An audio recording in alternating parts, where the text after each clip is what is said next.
host, Mike Rivero. The history the government hopes you never learn. Here is your host, Michael Rivero. And aloha, America. Welcome to our show today. It is Wednesday, July 24th, 2019, middle of the weekday, hump day, starting that long, slow glide down to Pauha on a Friday, and another crazy weekend of whatever it is they're going to be ditching up for us there. So the phone lines are open, 800-313-9443. 800-313-9443. Mike is in our control room, ready to answer the phone, put you on the air with your comments, questions, and observations. Okay, so today was the day that Robert Mueller testified before Congress, and it did not go very well for those Democrats who were still hoping that there was going to be a bombshell that would deliver a death blow to the Trump presidency. In fact, it was pretty much tepid. Even the New York Times said this was Mueller's make or break moment. And it was a mistake for the Democrats to have bet the farm on him.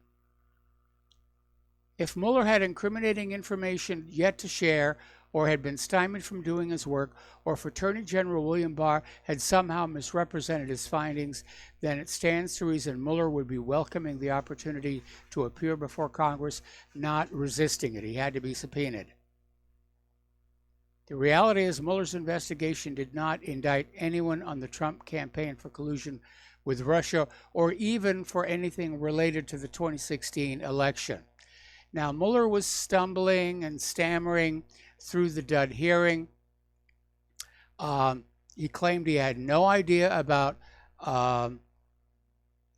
the dirty dossier, the Steele dossier, or even Fusion GPS. And at one point was asked which president first appointed him as a U.S. attorney. He couldn't even remember that. So it was an embarrassing performance here. The one thing that Mueller kept putting on out there is saying they couldn't prove that Trump didn't collude with the Russians. They couldn't prove he didn't obstruct justice.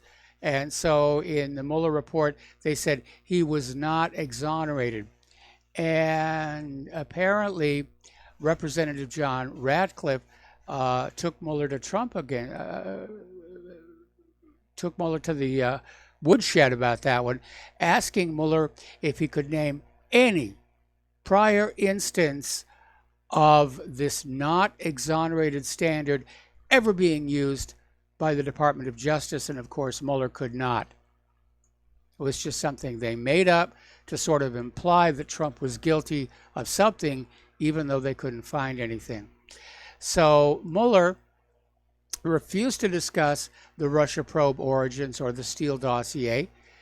And basically, during his opening statement before the House Judiciary Committee, he expressed his reluctance as an appointed prosecutor to testify before Congress and warned he would not answer certain questions. So it was definitely a hostile witness, and he said the reason his testimony would be limited is that his public testimony could influence ongoing matters. So he's implying there is still some case being built regarding the Steele dossier, Fusion GPS, and maybe they're still holding out a fond hope they can find something on Trump. Article out of the Political Insider basically saying that the Mueller hearing is nothing short of a disaster for the Democrats. And for one thing, he didn't seem to have a good, solid knowledge of his own report. And Mueller himself said his testimony would consist solely of his already public 448-page report, and he would not provide information beyond that, which is already public in any appearance before Congress. So it was just embarrassing. You know, after all the buildup and we're going to subpoena him and everything, it was There was no there. It was embarrassing here. I mean, Mueller said the president cannot be charged with the crime, but insisted his report that the president was not exculpated of crimes.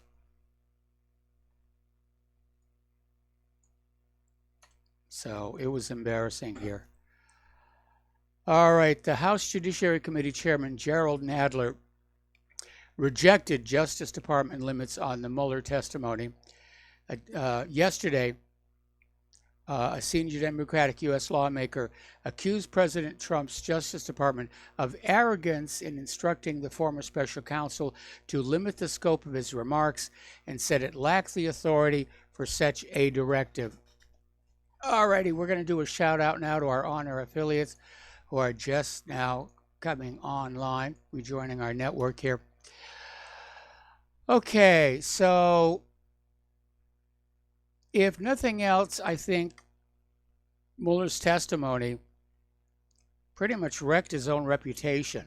Everybody was waiting on him for 2 years to come up with the goods on Donald Trump. He failed to do that. And it's starting to look like he just wasn't very bright. He was just willing to do things other people were not, which is how you get ahead in Washington, D.C. But it looks like the fates have finally caught up with him. Okay, just give me 2 seconds here. All righty.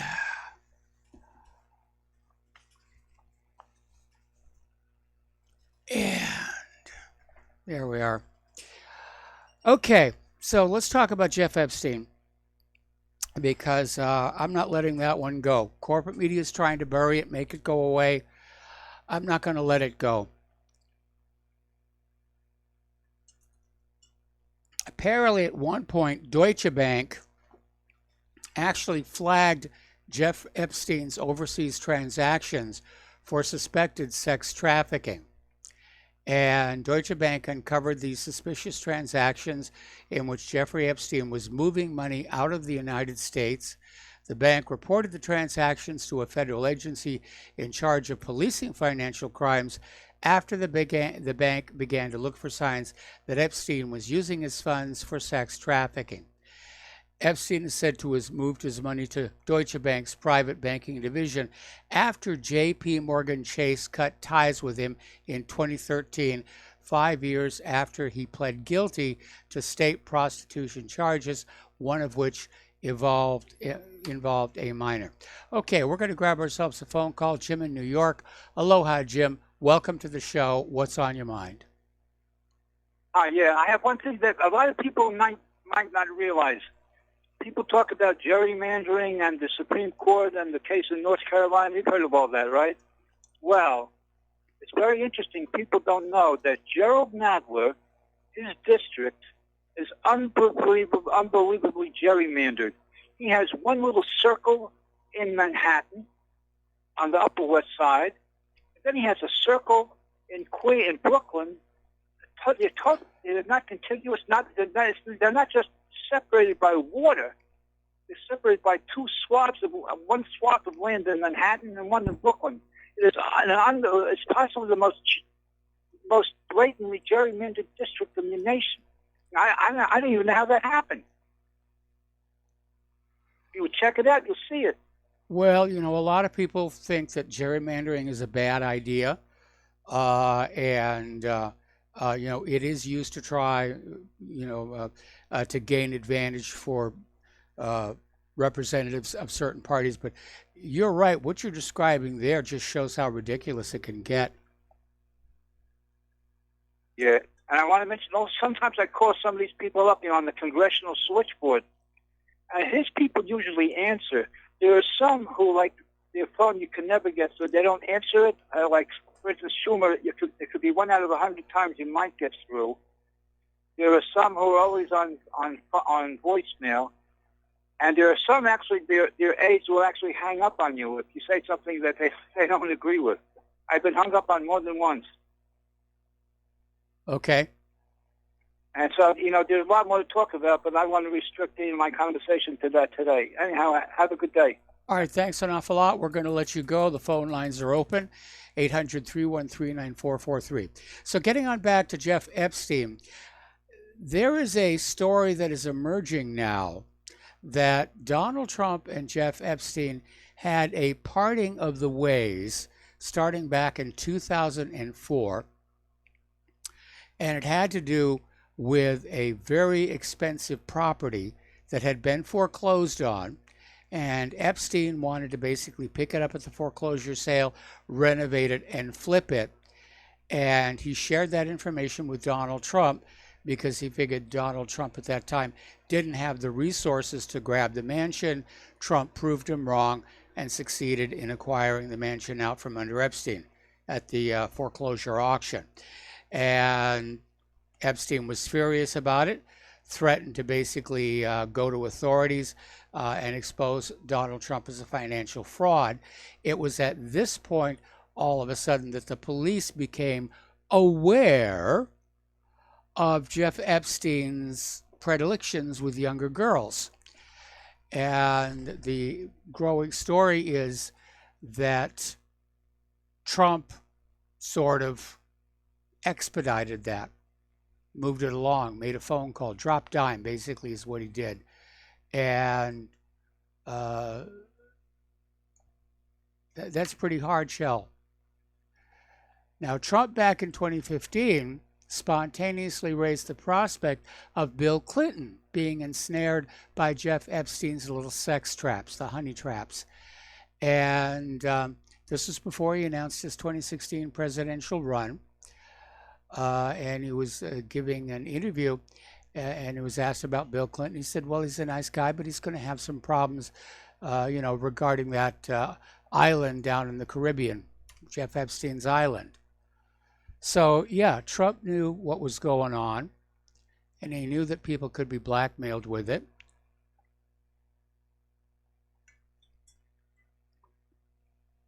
And we'll wait to see what happens in Epstein's new trial. But I would say probably Epstein has a lot of little names stashed away that he's threatening to reveal unless they figure a way to get him out of that prison. Now, it turns out, we were talking the other day about Epstein set up a company called Liquid Funding Limited in Bermuda, and it basically collapsed with a huge amount of debt. It turns out that that company was created to hide toxic assets owned by Bear Stearns. And that allowed Bear Stearns to continue to get AAA ratings and Tier 1 status, because all the bad assets were moved over to Bermuda. And then at one point they got that bailout to clean up the mess. All right, well, Tulsi Gabbard is back in the news again. She's still trying to get to the fundraising needed to take part in the next Democratic debate. And a lot of people are of course, are opposed to her. But there's a growing concern within the Democratic Party that if Tulsi Gabbard is kicked out of the next debate, that she may go third party. And then she become a real wild card, loose cannon on deck here. But Tulsi Gabbard came on out with a condemnation, declaring Kamala Harris is not qualified to be president, saying that she lacks the temperament to be president. Representative Tulsi Gabbard slammed Democratic presidential primary opponent Senator Kamala Harris as not qualified to be the nation's next commander-in-chief. And she said, I can say this from a personal perspective as a soldier. She's got no background or experience in foreign policy, and she lacks the temperament that is necessary for commander-in-chief. For that matter, so does Trump. So I'm hoping Tulsi's going to do okay. And we have another caller on the line. Steve in West Virginia. Aloha. Welcome to the show. What's on your mind? Yeah, hi, Mike. I just want to point out something. I listened to the True News program last night, and they had a very good program. Very interesting, and they're talking about an upcoming movie called Roy, Where is My Roy Cohn? It's going to be released in late September, October, maybe early November. Talks about the strange relationship that Trump had with Roy Cohn, who was Pat Tony Salerno, Jacob McCarthy's lawyer, Okay. and other notable figures. And there's a weird picture in there. Of course, Roy Cohn was one of these guys that was a big-time homosexual, but persecuted other homosexuals. And there's a weird picture if you go to the Vanity Fair thing. It was Trump is dressed up as a Roman, like a gladiator, but he looks really feminine. He's got eye makeup on, and he's standing right next to this guy. And the True News people think that really weird things are going to be brought out about Donald Trump with this guy coming out. So I just wanted to put it out.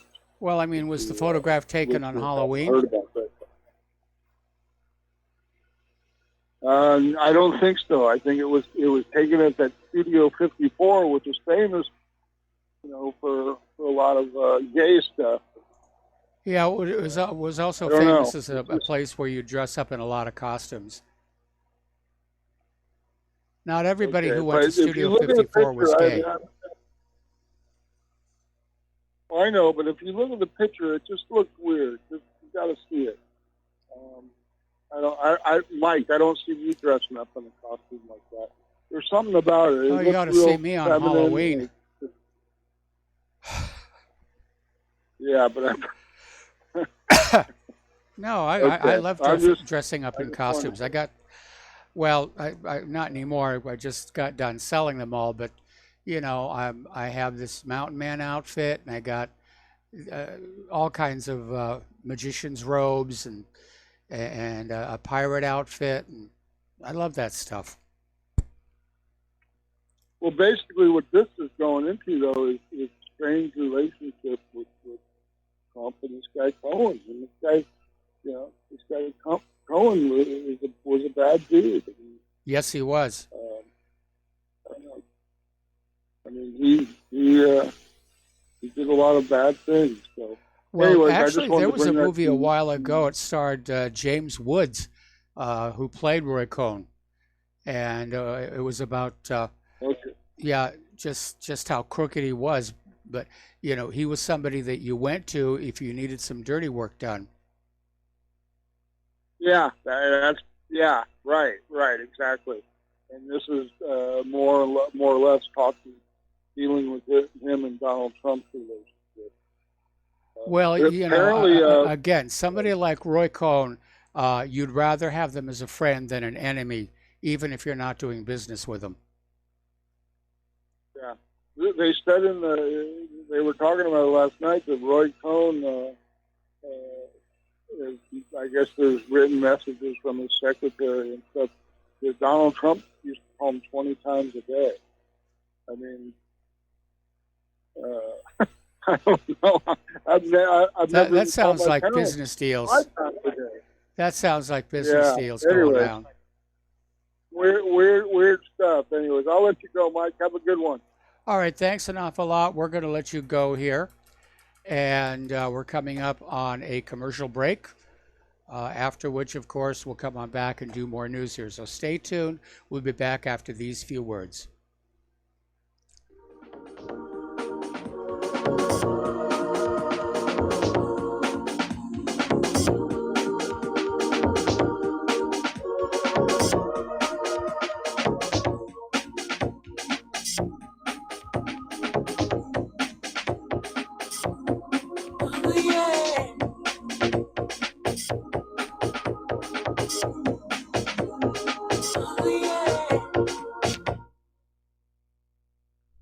Tired of being lied to by mass media? It's growing more and more apparent today that news is received less and less through standard media outlets. Even with a growing audience every day, RBN is beginning to direct more efforts into social media. Social media and the use of the internet is fast becoming the primary source of people for news, regardless of demographic. RBN has set out to provide some of the best news on the internet through republicbroadcasting.org, and also has begun to use the tools to our advantage by way of social media. Republic Broadcasting is now operating a Facebook page to function as yet another avenue to have our collective voice reach new audiences across not only America, but across the globe as well. The Facebook page features not only news, but also an RBN player to listen to our broadcast. Get involved by visiting facebook.com/Republic Broadcasting and liking our page and share it with your friends and family, because you can handle the truth. Folks, we're living in a world the likes of which we've never perceived any clearer than we do now. The plan for global governance has been in the works for generations and would have likely been achieved by now, but for the fact that the globalists left open their Achilles heel. With all their tools, Federal Reserve System, fiat currency, no child left behind, and then Common Core education introduced to our schools to dumb us down, vaccines, pharmaceuticals to lobotomize us, GMO foods, insertion of compromised or bought and paid for politicians, judges, mainstream media propaganda, all pieced together like a puzzle designed to ultimately bring the world under submission. But with all their strategy, they forgot one thing: knowledge. And knowledge is power. With knowledge, their bombardment is nullified. Folks, with that, as brilliant and knowledgeable as you've become, among the wisest audience of any radio audience in the world, and you are, I want you to take a moment to reflect and ask yourself, how much of that knowledge did I obtain from Republic Broadcasting Network? How high has my consciousness been raised since I've been a listener? How fast am I now able to discriminate truth from fake news by being a Republic Broadcasting listener?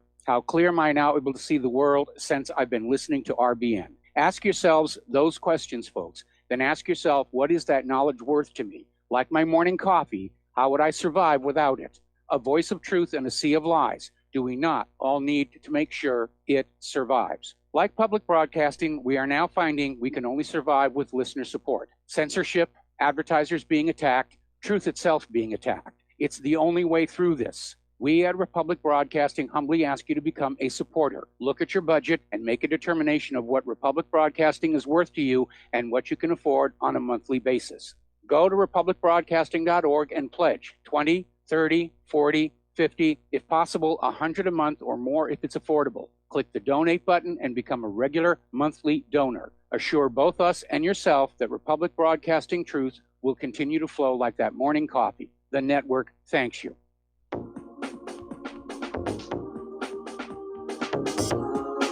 What Really Happened with your host, Mike Rivero. Join Mike on the air. Call toll-free 800-313-9443.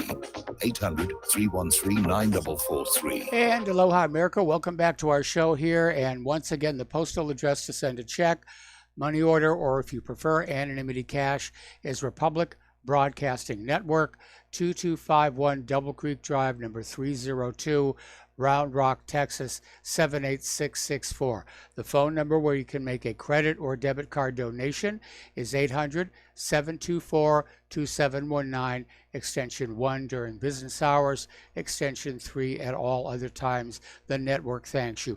All right, we're going to go back to the phones here to Jim in Illinois. Aloha, Jim. Welcome to the show. What's on your mind? Hello, Michael. This morning and this afternoon, I was watching the Mueller report. And to be very honest with you, even though I read the report several months ago, I was very disappointed with his testimony.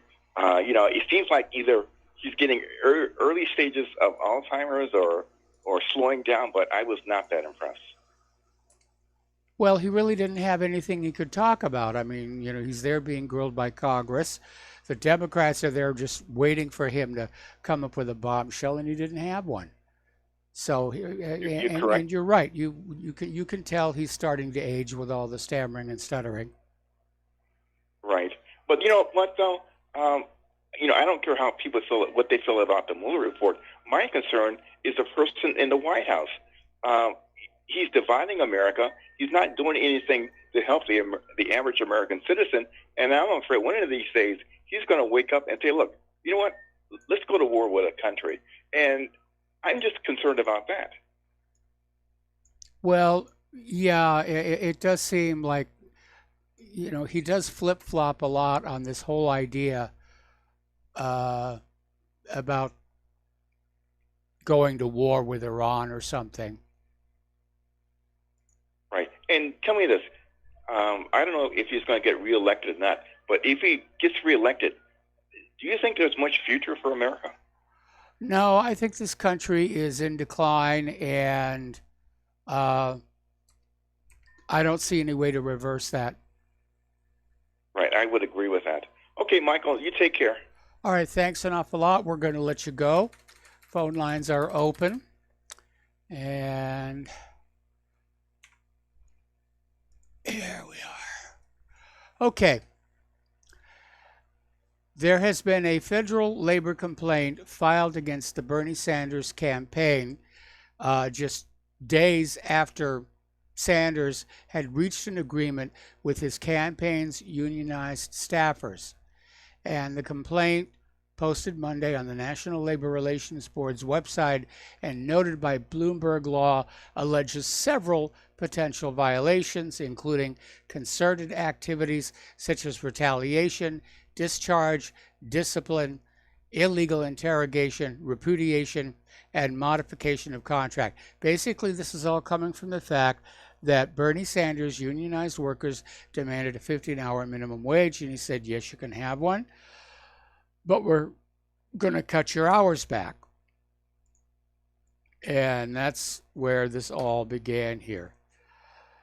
Meanwhile, Judicial Watch has filed an ethics complaint against Ilhan Omar over numerous allegations of fraud and repeated criminal action. And apparently this involves student loan fraud, issues with taxes, marriage fraud, immigration fraud. Apparently it's quite a huge pile. So we'll see what happens with that. Okay, Ted Cruz has called on the FBI director to investigate Antifa for masked, anonymous, violent terrorism. And Ted Cruz is saying this is an appropriate use of the RICO statutes to basically go after them and try and tone them down, which I think would be a good thing. Meanwhile, over at MSNBC, Chris Matthews and his guest claim that the MAGA movement is a white identity cult that rejects American values. Now, one of the things that always bothers me is, what are these American values everybody's always talking about? Because that is never made clear. We're just supposed to say, oh, these are American values, therefore we must protect them. Anyway, we got to take another break for commercials, and we'll be right back.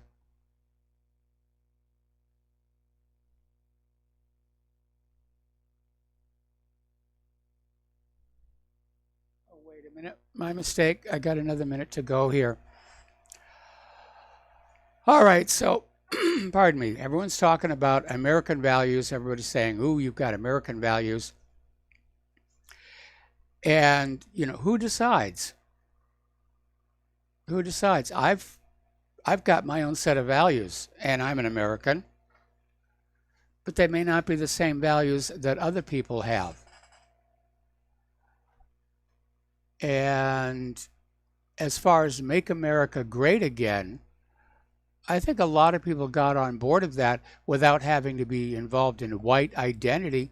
We'd love our country to be great again.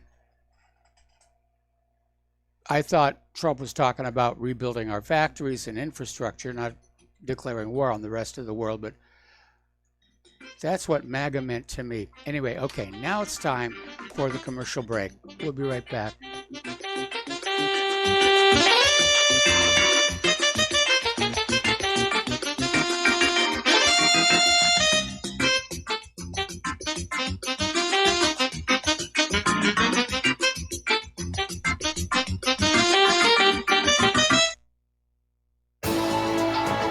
You are tuned in to the Republic Broadcasting Network.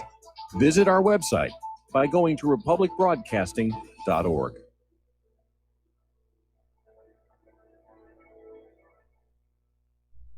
Homeowners, are you in foreclosure, expecting to be served with a foreclosure lawsuit, or suspect your lender has coerced you into an illegal mortgage transaction?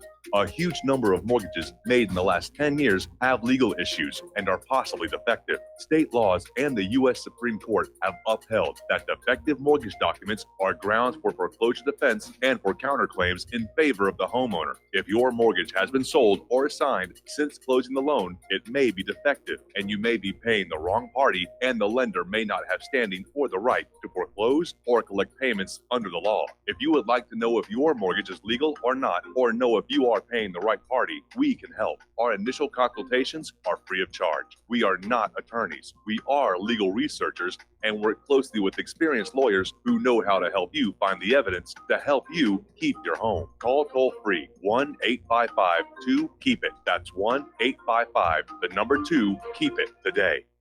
It's happening, ladies and gentlemen. We here at RBN are working with Front Sight Firearms Training Institute to bring our audience the best in combat, tactical, and defensive firearms training. Whether you're a private citizen who is new to firearms, or you have a concealed weapon permit and want a level of training that surpasses what you've received from your local gun range, Front Sight provides priceless education and skills taught by seasoned law enforcement, military, and private citizen instructors to levels that far exceed law enforcement and military standard. With nearly 1 million responsible citizens trained from every town, city, and state from across the United States, Front Sight has bolstered the Patriot movement to a whole new level. Contact Dan Sutterfield by phone at 573-762-2356 or 573-465-2356, or shoot him an email at domedan, DOMEDAN, at hotmail.com. This is a limited time opportunity. Don't miss it. The reviews for Extendivite are amazing. Here are some from Amazon. By Christine, great for heart palpitations. By Ann, before I started using this product, every afternoon my ankles and my hands would be swollen. That doesn't happen anymore. So if that part of their advertising is true, I have to assume that the rest of it is also. Not to mention that when I had my yearly blood test, only a few weeks after beginning to use this product, my cholesterol had dropped over 30 points. I'm going to continue to take it. By Croc, I love this product. It really works. By Brad, works great, thank you. Tell us your story. Get your Extendivite today. To order, call 1-877-928-8822. That's 1-877-928-8822, or visit heartdrop.com. Extend your life with Extendovite. When all this twisted steel was swept away, did these remaining holes reveal what's really happened? And aloha, America. Welcome back to our show here. Getting onto the international news, Iran has announced that their military will secure the Strait of Hormuz. As you know, there's been this kind of back and forth between the U.S. saying, you know, we're going to take care of the area, and Great Britain saying, no, the EU should be taking care of the area. And Iran has come on out and said, well, you know, it's actually our territorial waters. And so our military forces will secure the Strait of Hormuz. Iran is saying they will not allow disturbance in shipping in the sensitive area. So we'll see what's going to happen. Of course, we've had the inflamed tensions where Britain captured a Iranian tanker near Gibraltar in international waters. That's made things a little bit more difficult. And Iran claims to have had just cause to grab a British flag tanker that supposedly rammed an Iranian fishing boat because it was operating outside the safe zone. So we'll see where that's going to go. And it's probably just as well that Iran is going to take care of the Strait of Hormuz, because Japan has bowed out from this idea of joining the U.S. proposed maritime coalition to protect the maritime shipping lanes in the Middle East. So Japan's Chief Cabinet Secretary Yoshida Suga said yesterday there's no change in the country's stance previously stated. So they want to stay on out of this one. And don't blame them. I don't know how much of their oil they get from the Middle East. Okay. Iraq defies the United States and will reopen the border with Syria during the next 60 days. So the Iraqi military commander in the Al-Qaim district of Al-Anbar, Ahmed Jadayan, told the Russian news site the border crossing connecting the Syrian Arab Republic and the Republic of Iraq will be opened in the next 60 days. And he says, there's not much that needs to be done to reopen the border crossing as the majority of the region is desert terrain. So basically they're going to throw up the gate or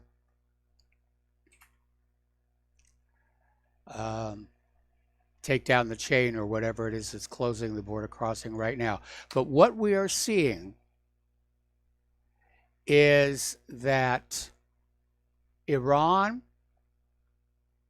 Syria, and Iraq are starting to cooperate with each other. And after the reopening of this eastern Syria crossing, Tehran plans to connect with Damascus. So this agreement between Baghdad and Damascus will reestablish the first official border crossing that links the Syrian Arab Republic and Iraq since ISIS defeat. That's got to be making both Israel and the United States very nervous. Meanwhile, Israeli missiles have struck a strategic hill near the Golan Heights. Israel is insisting that they just killed a bunch of Iranians, and they're proud to kill Iranians. But Syrian state media is saying there was material damage, but no casualties. So this mountain, Tal al-Hara, is the highest point in the Daraa Governorate and overlooks the Golan Heights, which Israel occupied in 1967 and annexed in 1981. Israel has struck the strategic location before, firing a number of missiles at it back on June 12th.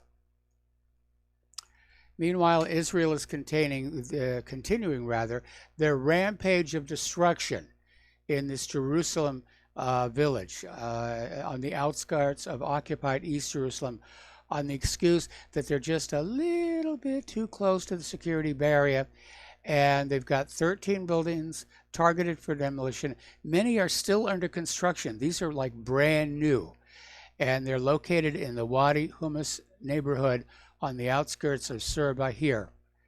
And families were apparently just rousted out of their beds, expelled from their homes, and just forced to watch helplessly as the army destroyed them all. So, Lebanon is accusing Israel of threatening their civilian infrastructure. And Israel told the United Nations Security Council that Iran was exploiting the port of Beirut to smuggle weapons to the Hezbollah movement. So Israel's UN ambassador Danny Danon said that in 2018 and 2019, Israel found that Iran and the Quds Force have begun to advance the exploitation of the civilian maritime channels and specifically the port of Beirut. Danon told the Security Council the port of Beirut is now the port of Hezbollah. And Israel sees Hezbollah as the biggest threat on its borders.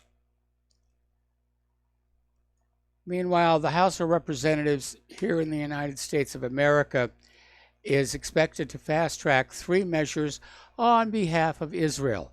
The first is a law to give Israel a minimum of $38 billion with a B, a law to sanction foreign groups and individuals who support the Palestinian resistance, and a resolution expressing opposition to the global boycott of Israel. That one already passed this morning, and of course is completely unconstitutional.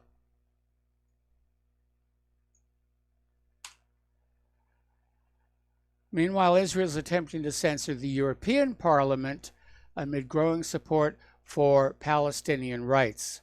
And a Palestinian writer, Khaled Barakat, is continuing to fight back against a political ban imposed on him by Germany, while Israeli officials are attempting to pressure the European Parliament over inviting Palestinian speakers to discuss the repression they face in Europe, as well as under Israeli occupation.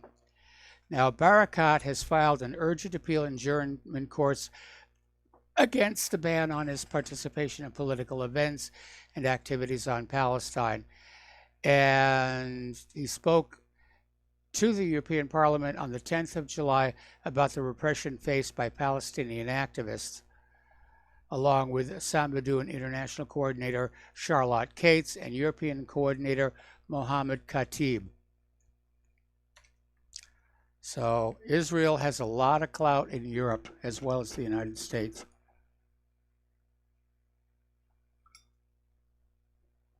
Upon what meat doth this our Israel feed, that it has grown so great? Meanwhile, over in Egypt, Egypt has received 101 mine-resistant, ambush-protected armored vehicles from the United States. These are these big, heavy, huge trucks, and we used one as a prop on the pilot for the new Hawaii 5.0, so I got to look at one close up. And big, heavy, obviously very expensive, and apparently the U.S. just bought a bunch of extras and said, well, we'll just give them to Egypt for the fight against terrorism. And they're considered excess defense articles. Well, I don't know what an MRAP costs, but I imagine that money, if they didn't really need the MRAPs, that money could have been put to better purposes, like fixing the roads, schools, things like that. Our government is just in love with war. They just want to buy the stuff. They want to keep those contracts going, even if it means if other parts of our society are going without, like the homeless. Okay, apparently the tension between the U.S. and Turkey is starting to ramp up, and top Democrats on the Senate Foreign Relations panel are urging Donald Trump to sanction Turkey over the S-400 buy. And basically they're saying that Trump must impose sanctions on Ankara for accepting the S-400 system, or U.S. measures against Moscow will suffer.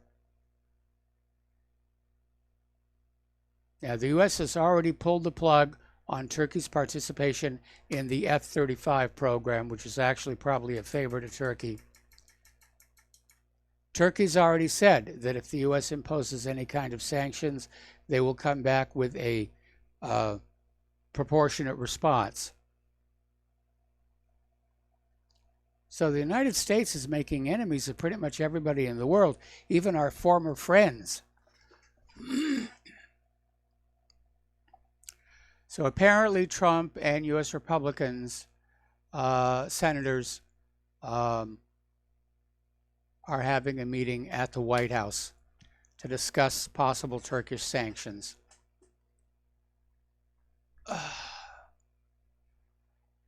Okay.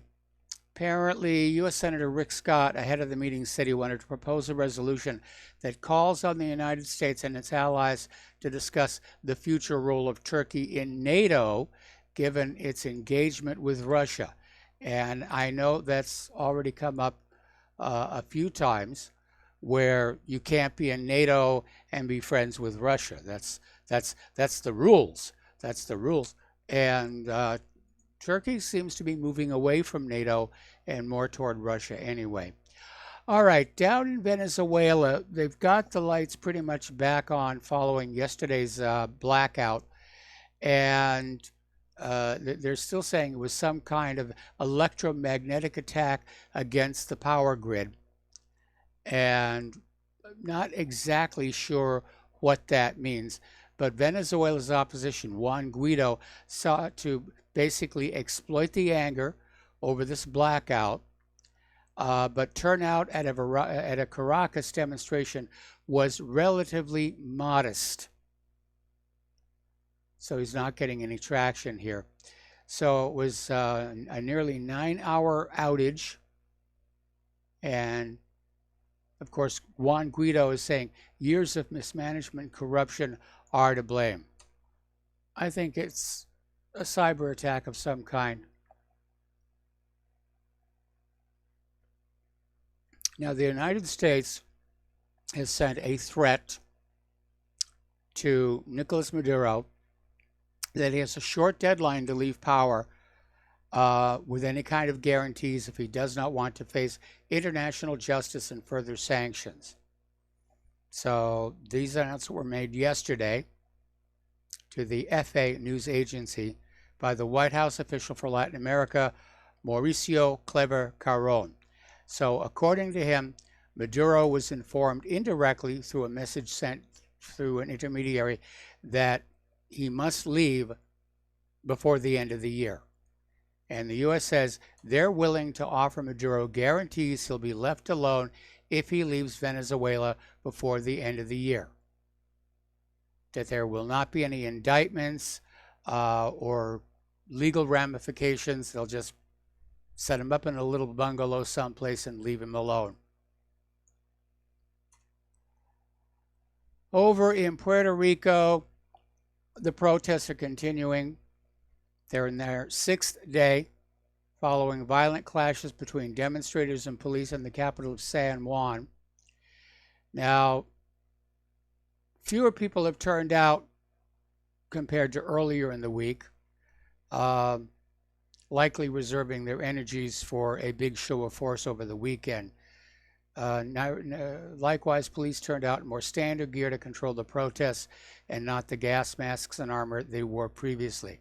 Now, authorities have issued search warrants for cell phones used by Puerto Rico Governor Ricardo Rossello and his aides to send sick, private chat messages about gays and hurricane victims. Now, remember, what started these protests was the leaking of a whole bunch of texts of homophobic messages by the governor.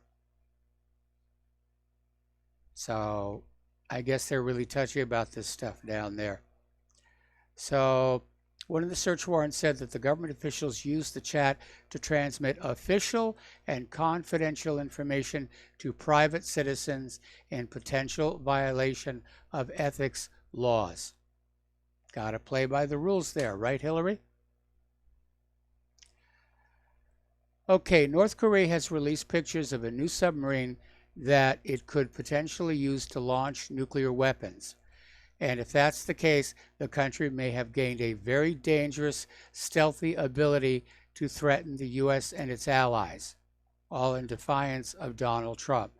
Now, yesterday, Pyongyang released the images of North Korea leader Kim Jong-un on the inside of the submarine, looking at the control area. Today, they have released these images of Kim Jong-un standing in front of the exterior of the submarine inside a shipyard, and it is a large one. And experts say it's large enough it can carry missiles equipped with nuclear bombs, allowing Kim to order nuclear strikes from unknown underwater locations. Yeah, if Kim Jong-un has done that, he has definitely leapfrogged ahead. Okay. Turning to the economic news here, J.P. Morgan is out there saying, we believe the dollar could lose its status as the world's reserve currency. And the reality is that no one currency has remained in that position of dominance for more than a few hundred years throughout history. We've got the dollar now. Before that, it was the pound. Then you had the Spanish real. You had the Portuguese currency. They all took their turns as the dominant international global currency And they all lost that status when inevitably there was adulteration of the currency and people lost trust. Because for a currency to be a global standard, there must be trust in it. But reserve currencies don't last forever. And the US dollar could just fade into history. Okay, we're going to take another break here for commercials. We'll be right back after these few words.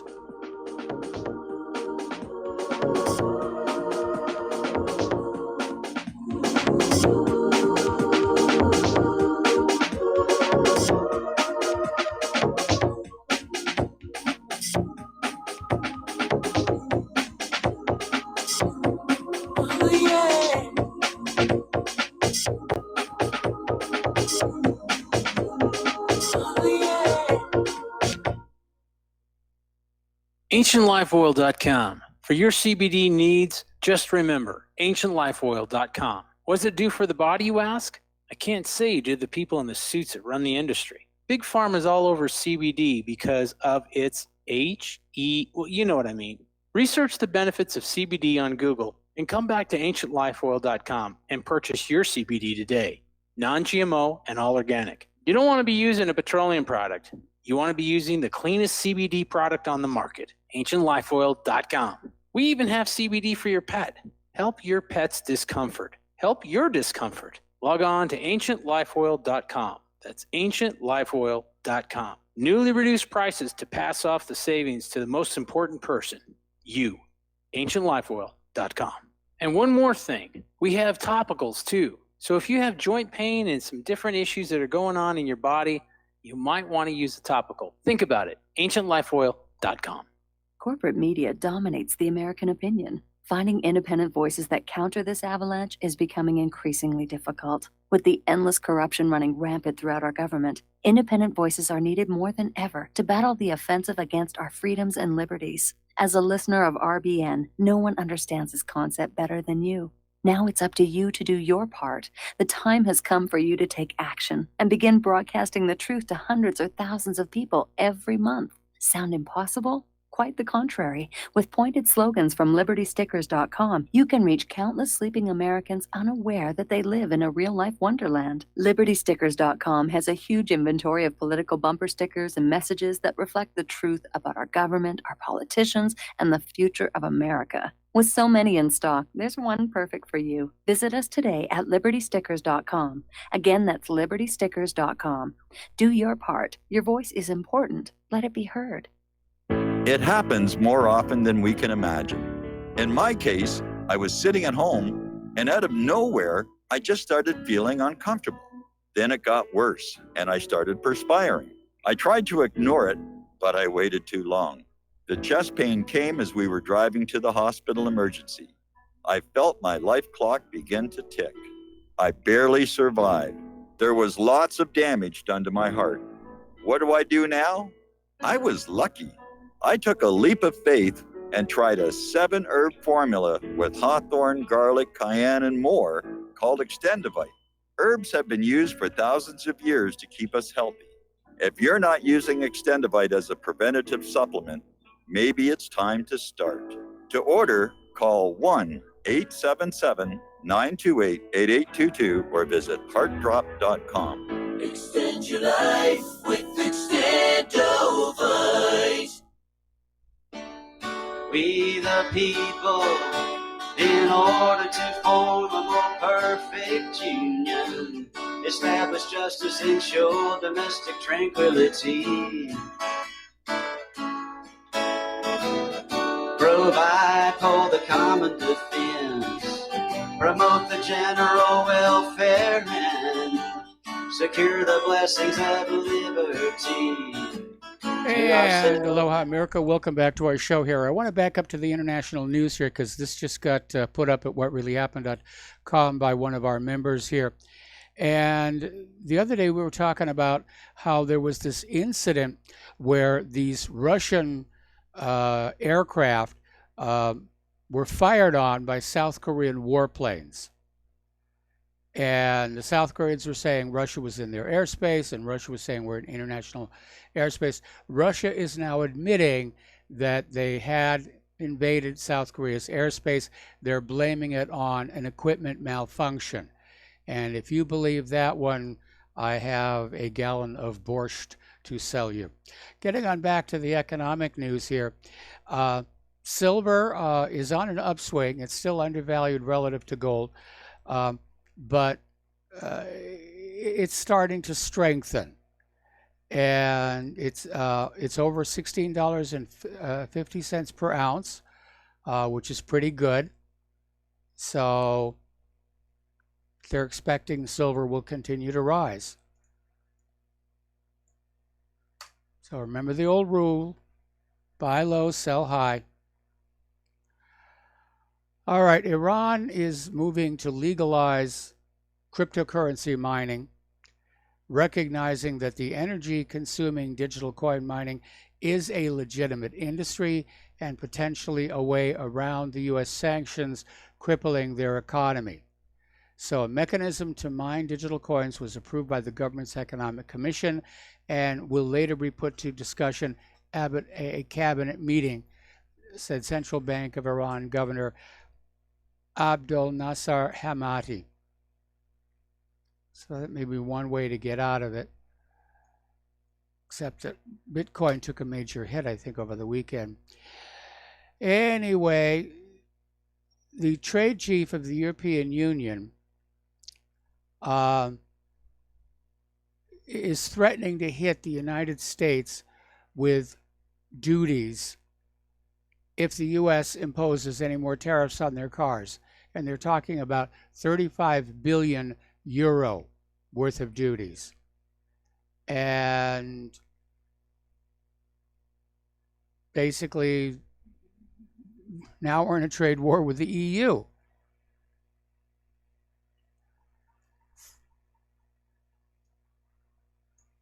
It's just not working out very well, is it? The other day we were talking about the homeless problems in Los Angeles and San Francisco. There's also a huge homeless problem in Berkeley.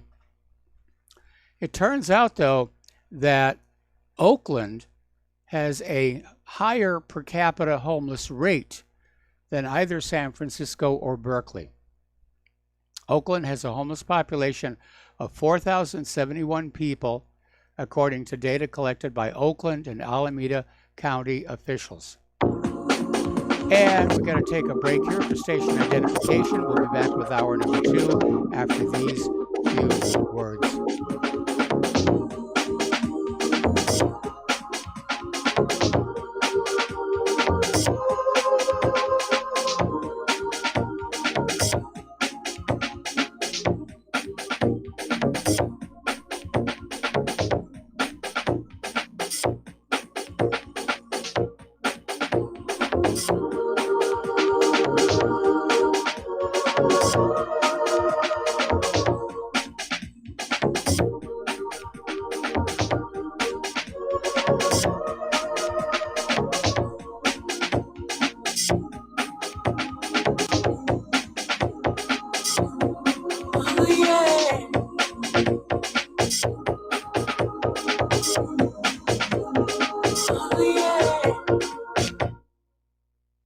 Tired of being lied to by mass media? It's growing more and more apparent today that news is received less and less through standard media outlets. Even with a growing audience every day, RBN is beginning to direct more efforts into social media. Social media and the use of the internet is fast becoming the primary source of people for news, regardless of demographic. RBN has set out to provide some of the best news on the internet through republicbroadcasting.org, and also has begun to use the tools to our advantage by way of social media. Republic Broadcasting is now operating a Facebook page to function as yet another avenue to have our collective voice reach new audiences across not only America, but across the globe as well. The Facebook page features not only news, but also an RBN player to listen to our broadcasts.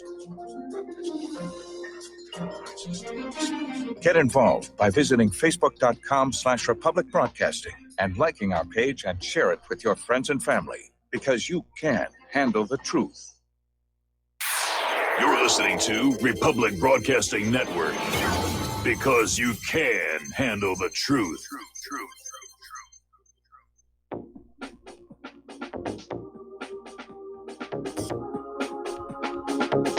What really happened with your host, Mike Rivero, because World War III is a really bad idea.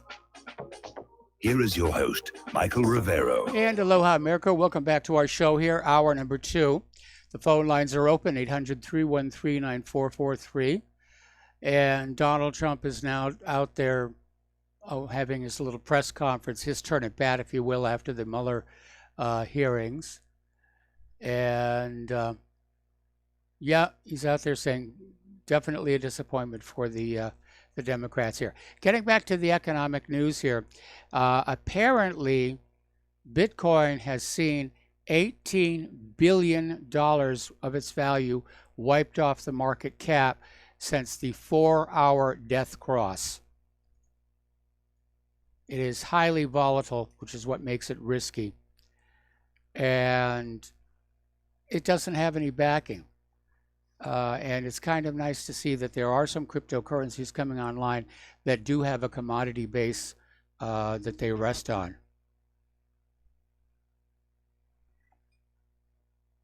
Okay.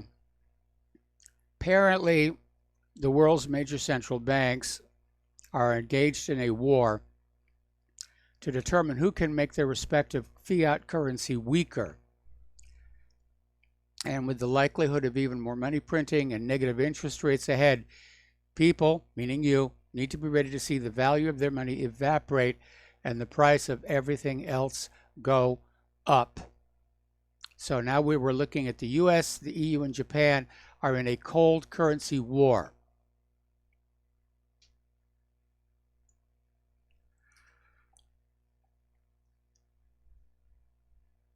Okay. The over at the Gold Antitrust Action Committee, Chris Neal of Orinda, California, basically approached the Financial Times about the very obvious market manipulation of gold and silver, written by gold researcher Ronan Manley. And apparently over at the Financial Times, their attitude was, this is a matter of no importance whatsoever. Who cares about the prices of useless metals? So the financial media doesn't like silver and gold. They consider it useless. As you know, over in Great Britain, Boris Johnson won the election. He's going to be the new, well, he is the new prime minister. Apparently, he just gave his first speech. Tony Blair is already taking pot shots at him, saying the new leader's threats to leave the EU without a deal were not to be trusted, and said that Boris Johnson's populism is worse than Trump or Salvini. Oh, that populism, that's such a bad thing. You know, democracy and sovereignty and populism. So Tony Blair, Phony Tony is definitely a globalist. There's no way around that one here. Piers Morgan is mocking liberal snowflakes who are screaming with horror at Boris Johnson's elections. And apparently, Johnson got 66% of the backing from Tory members in the leadership race. And apparently, Piers Morgan was out there saying the more the usual insufferably self-righteous, PC-crazed, virtue-signaling liberal snowflakes suspects scream with horror about Boris, the more I'm warming to the idea of him as prime minister. I mean, he only just got the job here. Anyway, Boris Johnson will meet with Donald Trump 3 times in 100 days before Brexit. And Trump is out there expressing his confidence that Boris Johnson will get the Brexit done. And Johnson wants to build on Britain's special relationship with the United States. But he basically campaigned on, we're going to get Brexit done. And here we are. Alrighty, so over at the BBC, the network that reported on the collapse of World Trade Center Building 7 26 minutes before it actually happened, apparently BBC News viewers were very unimpressed when BBC Breakfast, which is the morning show, aired 3 politicians who didn't like Boris Johnson, aired one after the other. And apparently some of the viewers got very vocal about how furious they were at BBC's bias. And they said, I'm just sick of it. Okay, over in Denmark, the Social Democrats, well, first of all, we're going to do a shout out to our honor affiliates who are just now rejoining the network. The Social Democrats became the biggest party in the Danish election last month, and the populist Danish People's Party plummeted, much because the Danish Social Democrats had adopted some of the Danish People's Party's popular and relatively strict immigration policies. Okay, but now that they've won the election and Mette Frederiksen from the Social Democrats is the new prime minister, she and others in her party have started to liberalize the immigration policies, much because of pressure from 3 far-left parties, which also did very well in the election. So in other words, the Dutch prime minister broke her promise. Campaigned on restricting immigration. Now they're loosening it up. This story came down the other day, and I didn't report the first part of it because I didn't think it was that. It was your typical boneheaded school decision. But here's the backstory on this. There is a district in Pennsylvania, school district, and they had actually sent warning letters to parents who were arrears on their school lunch bills that their children could end up in foster care. Big, scary story, big, scary possibility. You haven't paid for your kids' sandwiches, so we're going to take your kid away and put him in foster care. That was what the school district was saying. Well, Todd Carmichael, chief executive and co-founder of Philadelphia-based La Colombe Coffee, said that he offered to give the school district, Wyoming Valley West School District, $22,000 that would have erased the bills, brought all the lunch accounts up to date, but school board president Joseph Mazur rejected the offer. And apparently Carmichael's spokesman, Aaron Plett, said Tuesday, Mazur argued that the money is owed by the parents who can afford to pay. So the position of Mr. Carmichael, irrespective of affluence, irrespective of need, he just wants to wipe away the debt. Now, that was a very generous thing for him to do. And I think this, the school board is just being ridiculous in saying, no, it's the parents' debts and they'll pay it or we'll take their kids away. Look, if the bill gets paid, the bill gets paid. Over in Arkansas, they have passed a new law that reforms their previous asset forfeiture law. Okay. And basically, it now prohibits the state from taking a person's property without a criminal conviction. And Arkansas has already taken a step to shut a loophole that would allow state and local police to circumvent the more stringent state asset forfeit process by passing cases off to the federal government. Well, it's about time somebody did something about that, because it's just gotten out of control, policing for profit. So, okay, apparently Netflix is in serious trouble. Apparently their programming has swung extremely liberal. That's alienated a lot of their audiences. The recent hike in prices didn't help either. But apparently people are unsubscribing, and Netflix is in serious, serious trouble. All right, getting into the realm of political correctness and this gender nonsense. This is a story that came out of stationgossip.com, and it has to do with this transgender lesbian man. In other words, this is a biological man who identifies as a woman, but as a lesbian, so he still likes girls. I mean, I used to joke about that I was actually a lesbian trapped in a man's body. But this guy is saying it for real. He is now trying to promote a program around the public swimming pools in his town to allow topless pool parties for teenage girls and no parents to be allowed.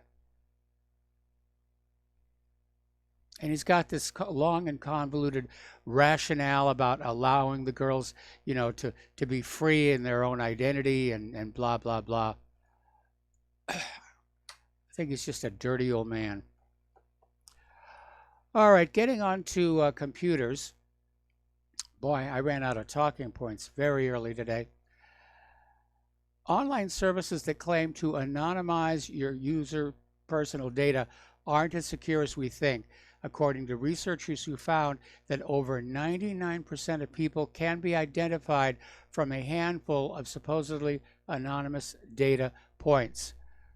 And doubters will be quickly silenced with the online tool the researchers developed to accompany their paper published in Nature Communications yesterday.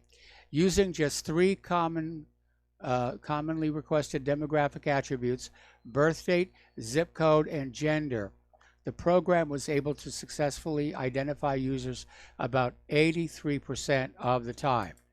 And with 5 or more data points, the machine learning model gets it right over 99% of the time. That's a little scary. Okay. Project Veritas has come out with another winner. They got a senior Google engineer who went public on camera, and he's saying big tech has become dangerous, and they are taking sides. They are using their influence on the American people. So I don't know that he's going to keep his job much longer here. Meanwhile, the new intelligence authorization bill criminalizes whistleblowers and reporters. And one well-known whistleblower, Kyriakou, in an interview with Russia Today, says this bill is going to protect CIA agents who commit war crimes. And that's absolutely right. This is removing the last bit of oversight over the intelligence agencies. So they can go on out there and say, you can't talk about it. It's national security.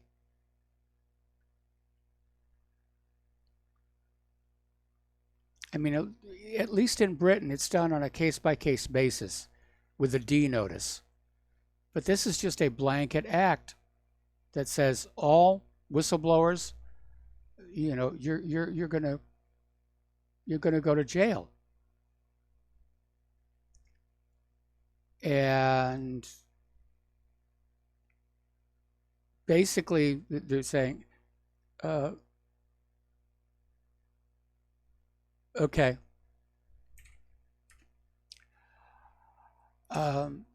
This bill basically makes it a criminal offense to disclose the identities of covert officers. And I understand the need to protect the identities of the covert officers up to the point where they're operating contrary to the interests of the nation. They're committing war crimes. So, anyway. Well, it looks like finally somebody's going to try and do something about big tech. And apparently the Department of Justice yesterday announced it's opening a review into whether the United States' biggest and most powerful technology companies have stifled competition or hurt consumers. So the federal agency's antitrust division said in a statement that the sweeping inquiry will evaluate whether and how market-leading online platforms have achieved market power and are engaging in practices that have reduced competition, stifled innovation, or otherwise harmed consumers. Obviously, censorship being that last one. Further, the Department of Justice stated it will consider the widespread concerns that consumers, businesses, and entrepreneurs have expressed about search, social media, and some retail services online. So hopefully we'll see something useful out of that. And by the way, as a footnote, YouTube has banned Ryan Dawson again. So I would consider that to be harm. All right. Now, you've probably seen all these commercials for do-it-yourself home DNA testing kits. And it turns out that 23andMe Incorporated has for years used saliva to tell millions of consumers how closely related they are to this or that pope, and whether they are likely to develop diseases like diabetes or Alzheimer's. Now it's gone into a bigger ambition, drug development. For the past year, 23andMe has been sharing its huge trove of genetic data with GlaxoSmithKline, which took a $300 million stake in the company last summer. That collaboration has so far produced 6 potential drug targets, and the companies expect to start human trials on at least one candidate drug next year. But it also raises ethical questions about using people's genetic data to create profitable drugs. But that's apparently what they are doing. Okay. Getting on back to Bernie Sanders, he's fighting for a $15 minimum wage, but he doesn't pay his staffers $15 an hour. And apparently he's now in trouble for that one here. Getting on back to the Mueller investigation, Donald Trump is still out there with his reactions to the hearing, and he's very clearly feeling vindicated. But Representative Gohmert asked Mueller, "Did you know that Strzok hated Trump?" Mueller said, "No, not at the time I hired him. But when I found out later, I had him reassigned in the FBI."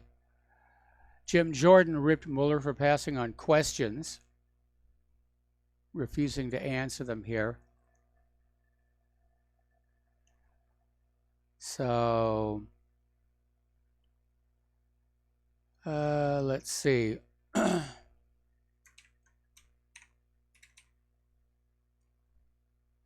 And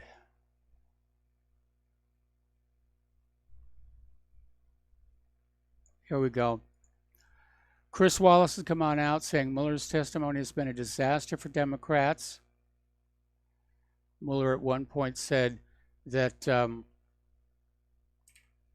he was not familiar with Fusion GPS. Okay, we've got going to take a commercial break here. We got a caller waiting on the line, and we'll be right back after these few words.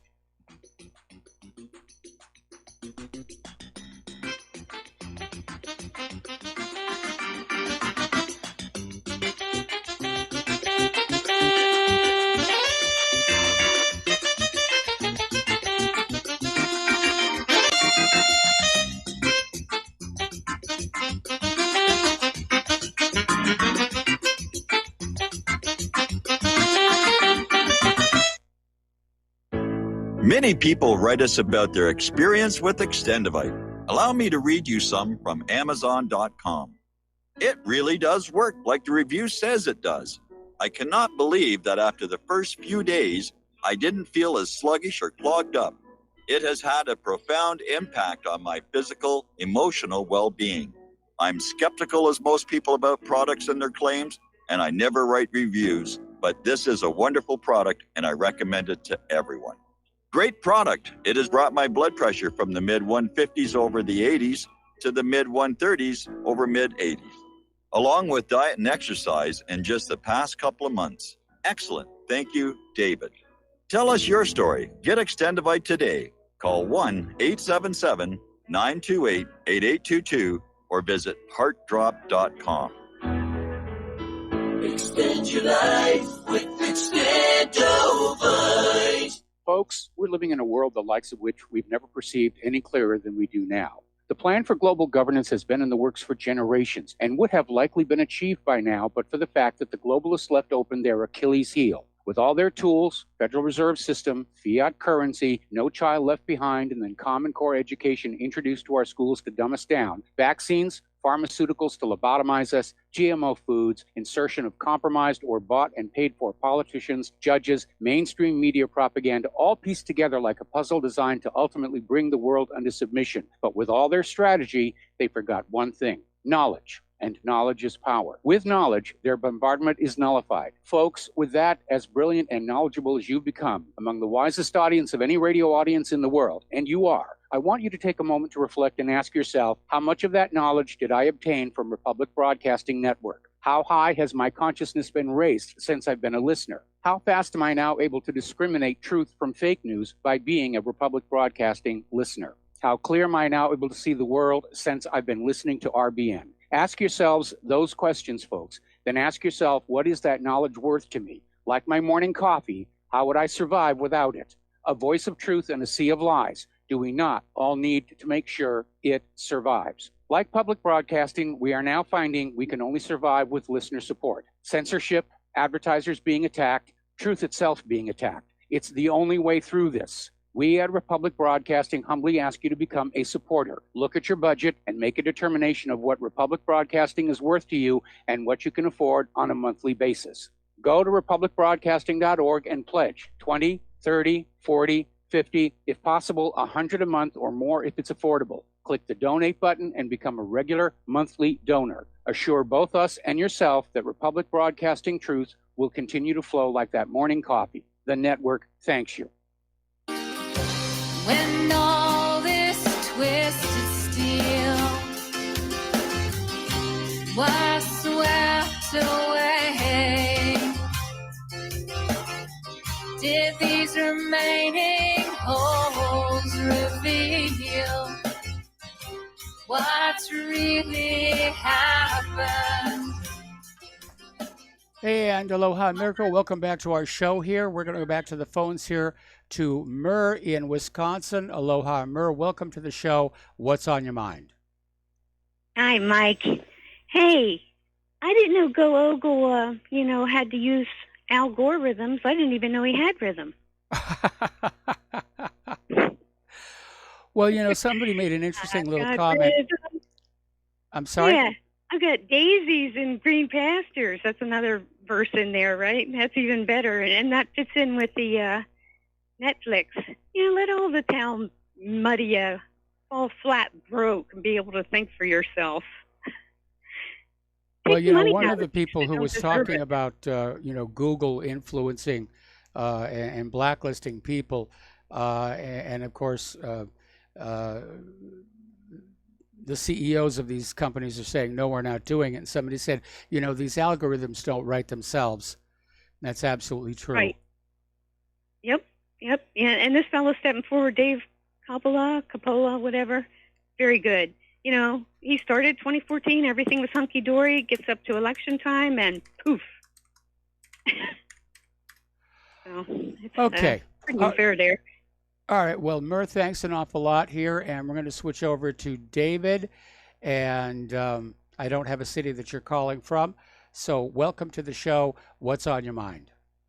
Oh, I'm out in cyberspace, Mike. I wanted to make a quick announcement. We have the mirror archive of the audio show on crucialnonsense.com at wrh.crucialnonsense.com. And periodically, I have to archive that stuff off because disk space is a premium. So if you guys want to get anything from the beginning of the year through till July, try to get it in the next few days, because this weekend I'm going to take those old files off.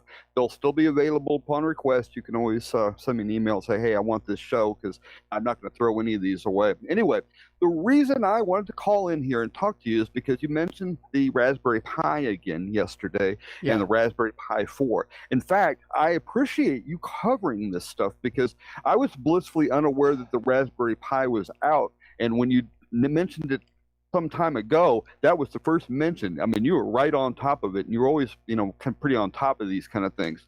And you mentioned the heating problem, but I'm going to go into my little dissertation about the Raspberry Pi, because you guys really probably ought to wait for a little bit for getting into this. It's very tasty. I think it's going to work out really well, but there's a lot of sellers out there that are trying to gouge people.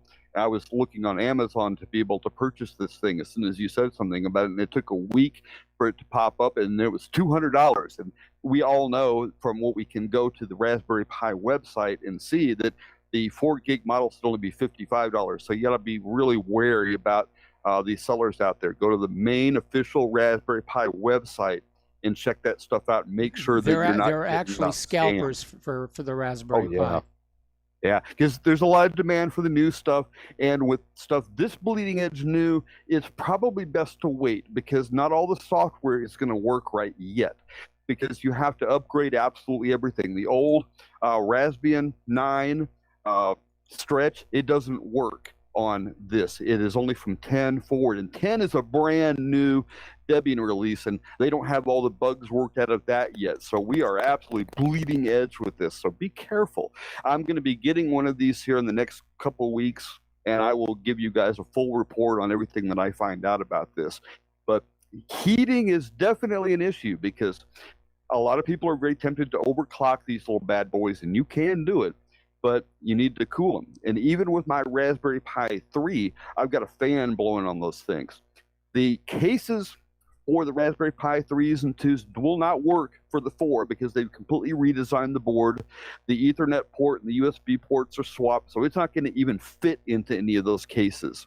There's plenty of cases out there already for sale that have open sides and have cooling fans built into the top of them and plug right into the GPIO port.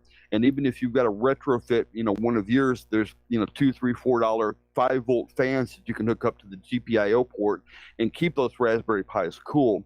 And most of the kits will come with heat sinks, and I wouldn't install them until you know what case solution you're going to have to make sure that they fit.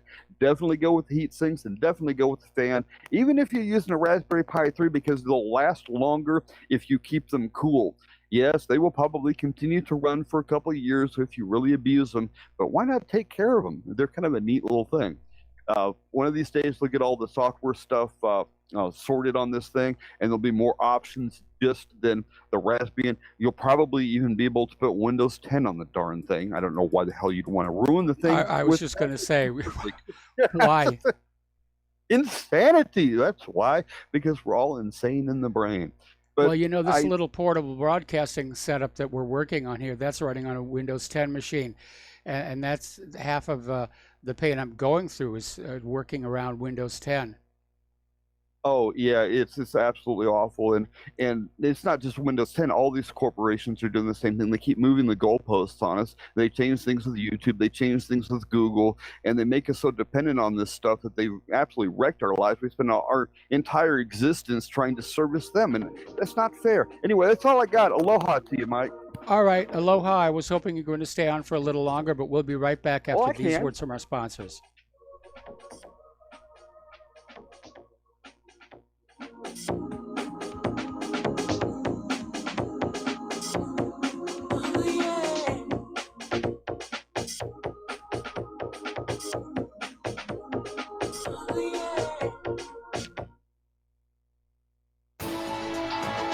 You are tuned in to the Republic Broadcasting Network. Visit our website by going to republicbroadcasting.org.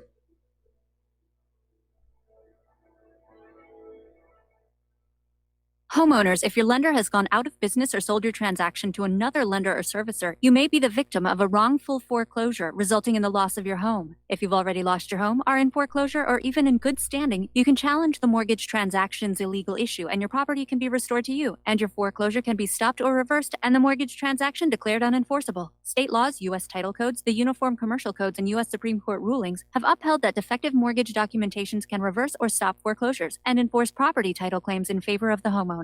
We are having successes in stopping the process of foreclosure, the enforcement of the foreclosure judgments, the sale of property, and evictions after the sale. We are not attorneys, and we don't give legal advice. We are a professional team of legal researchers, providing forensic mortgage audits and expert witnesses. We have the knowledge to produce the evidence and enforce laws regarding your legal issues. We've been in business for 12 years without a complaint. Consultations are free, and we provide a free title search to confirm if your mortgage has legal defects. Please call 855-253-3748. 855, the number 2, keep it today.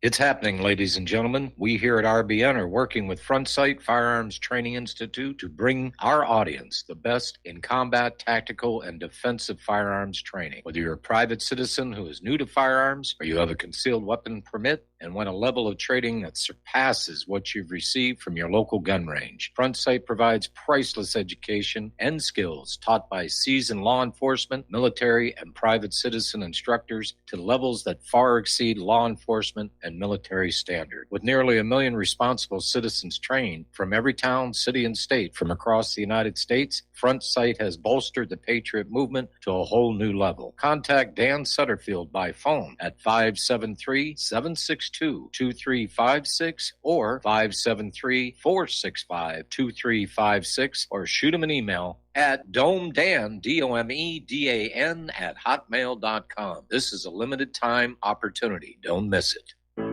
Many people tell us about their experience with Extendivite.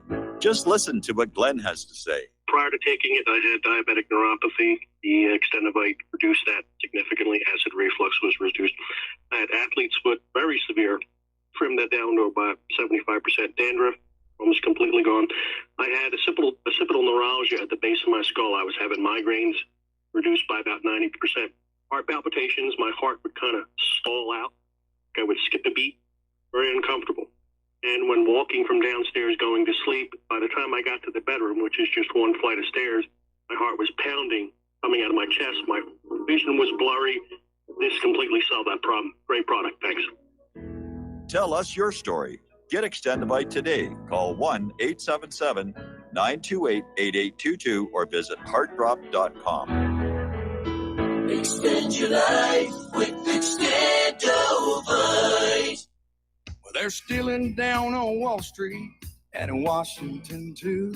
You know, it makes me wonder, what's a guy on Main Street to do? I've always tried to be an honest, upstanding kind of guy. But I must admit lately, I thought about giving something else a try. Oh, I want to be a pirate. I want to sail the 7 seas, yeah, I want to be a pirate. I want to do just... And aloha, America. Welcome back to the show. We're still talking with David. We're talking about the Raspberry Pi 4 and how he's going to get one. I have 2 Raspberries, a Pi Zero, which is very, very weak, but it's also very, very tiny. And I've got a Pi 3. And I haven't decided yet if those are going to get sold before we move to Indiana. They don't take up a lot of room, but I haven't had a lot of time to work with them other than get the desktop up and get some stuff loaded from the Free Software Foundation to, to sort of get them up and running. But there are some very cool things people are doing with the Raspberries, and you can do a web search about it. I've even seen people who've made their own cell phones with Legos and the Raspberry Pi, which is always going to get a stare going through TSA. But anyway, David, you said you had forgotten to mention the different connectors anyway on the Pi 4.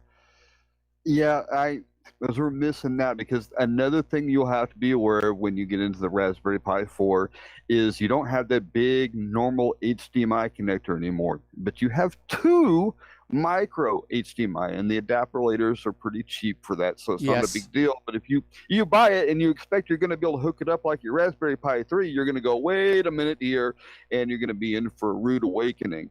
And the power supply is using a USB-C power supply, which is a different plug entirely.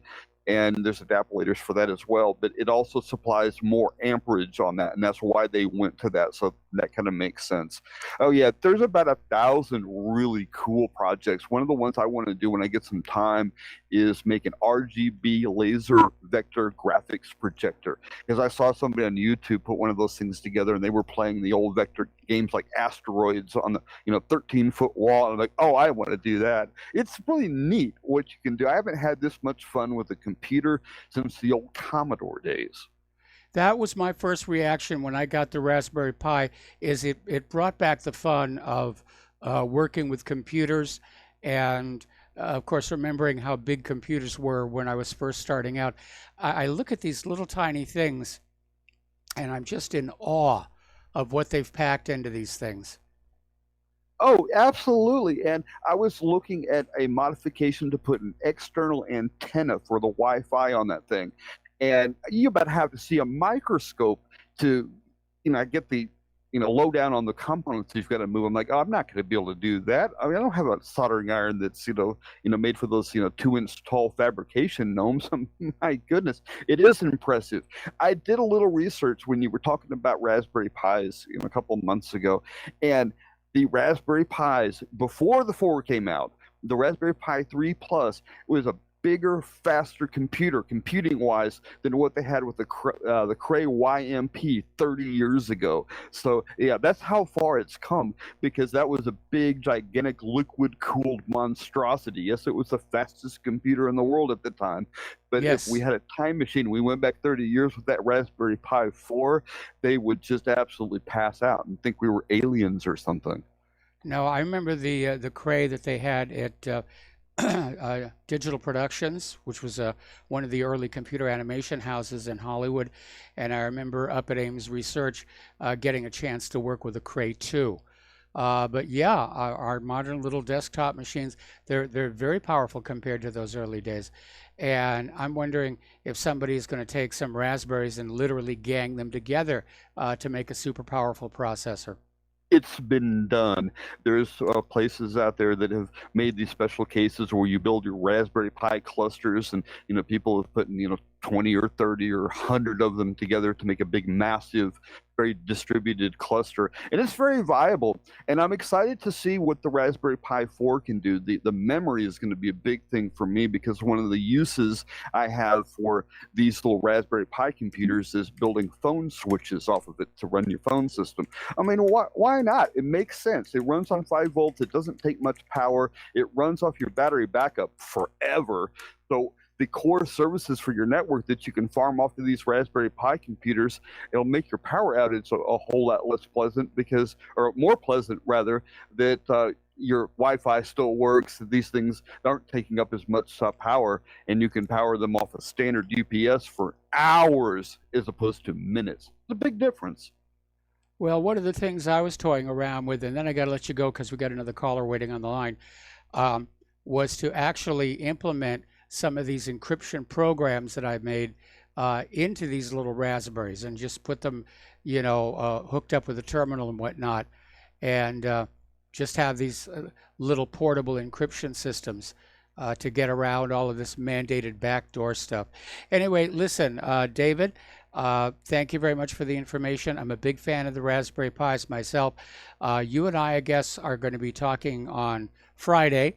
And hopefully this little portable system is going to work the way that it's supposed to work. So thanks a lot. We're going to let you go, and we're going to switch over to Dustin in New Jersey. Aloha, Dustin. Welcome to the show. What's on your mind? Raspberry Pi and SLI. Remember the SLI days? That was 3DFX, when you can run 2 cards, and that'd be great if you can link all those computers in together and make one more powerful computer, especially if you can link them together over the internet somehow, like cloud, Well, possible eventually.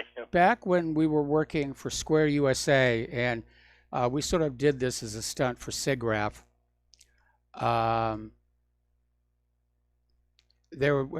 we basically took, I think it was 32 motherboards from a popular gaming system. I forget which one it was, but we racked them all together and we wrote it to render a scene from the movie we were working on, Final Fantasy, in real time.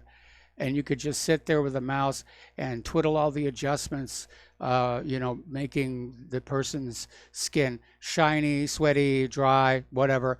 And of course, the hair was moving in real time, and it was a very powerful little gizmo. What do you think of all the ray tracing now, Mike? Like how it's coming out in the mainstream gaming now, which is amazing because ray tracing it's very hard on graphics cards back in the day. Yes, it is. It is. Well, it depends on how you optimize it. I mean, a lot of it's done with bounding boxes, and a lot of it is done with environment mapping. So that's how they're able to get that kind of speed out of it. And real quick before I swip over to Trump, I just want to say with the Raspberry Pi 4, I know they added a gigabit LAN, and they got the two 4K 60 micro HDMIs, but the problem is that makes the chip run hotter too. When you run that, that's why it needs a good cooling on it. Otherwise, it doesn't overheat; it'll throttle. And you don't want anything to really throttle. No. Because you want it to run at the speed. I think it's 1.5. I think what did the Raspberry Pi 3 run at? Like 1.25 or something like that. Something like I that. don't remember. It's been a while since I've looked Mike, at it. Yeah, it's a nice kit. When you get it though, everybody get the 4 gig kit. I mean, the more RAM, the better. For the price, $55 is, not bad price at all for something like that. And don't pay $200, obviously. you can buy a big computer for that, kind of, But Mike, on Trump, you know what killed MAGA was putting Bolton, Pompeo, and Haspel in. That's what killed. That's what turned it going from Make America Great Again to make the empire even bigger. You know what I mean? Like that's what these people believe in. That not American accept. They believe in like empire. Yes. They don't like Bill Kristol and all these. They don't love America. They love this power infrastructure we have. There's a different. That's what killed it. Besides Trump with this ICE raids. No million was arrested. 35. You talked about that the other day. 35 is all they got. Yeah, 35. No wall. The wars continue. The budget thing he passed with the Democrats to keep the government funded. The debt. It's like I said before. Because I haven't called it a couple. It just nothing has changed with him.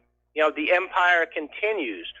And this show today with Mueller, I mean, the guy is corrupt. Yes. That's it. He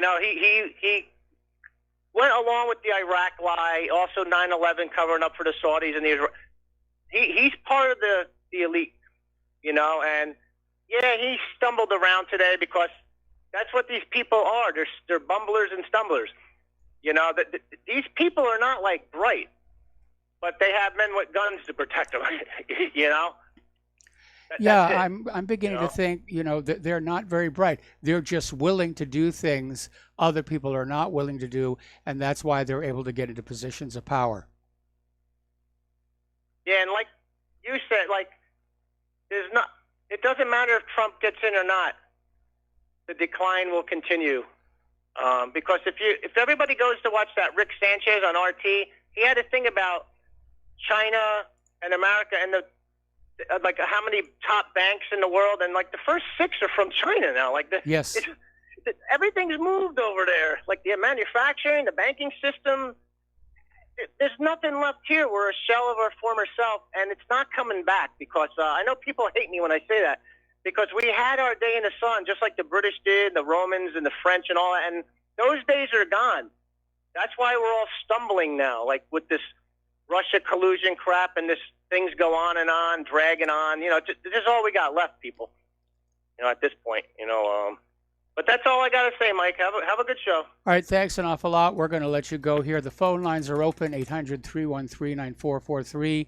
And I could use a few phone calls here.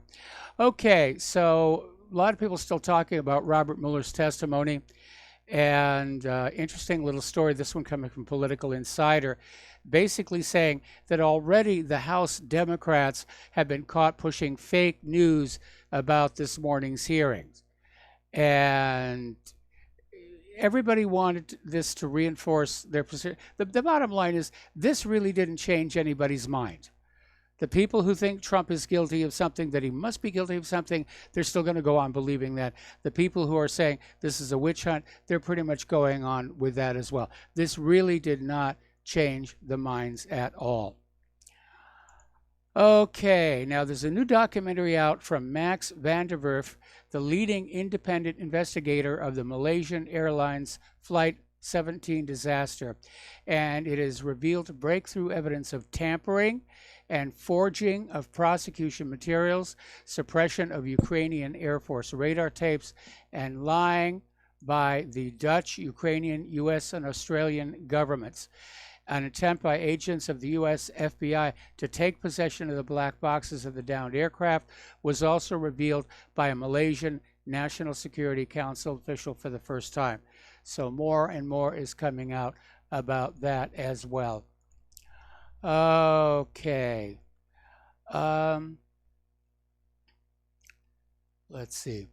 More about the Mueller report. Alan Dershowitz is already out there, and he responded to the fact that Mueller didn't really seem to know his own report all that well. And Dershowitz is saying it's pretty obvious he didn't write this.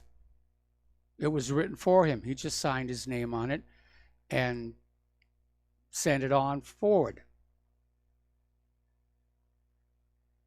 Okay, so anyway,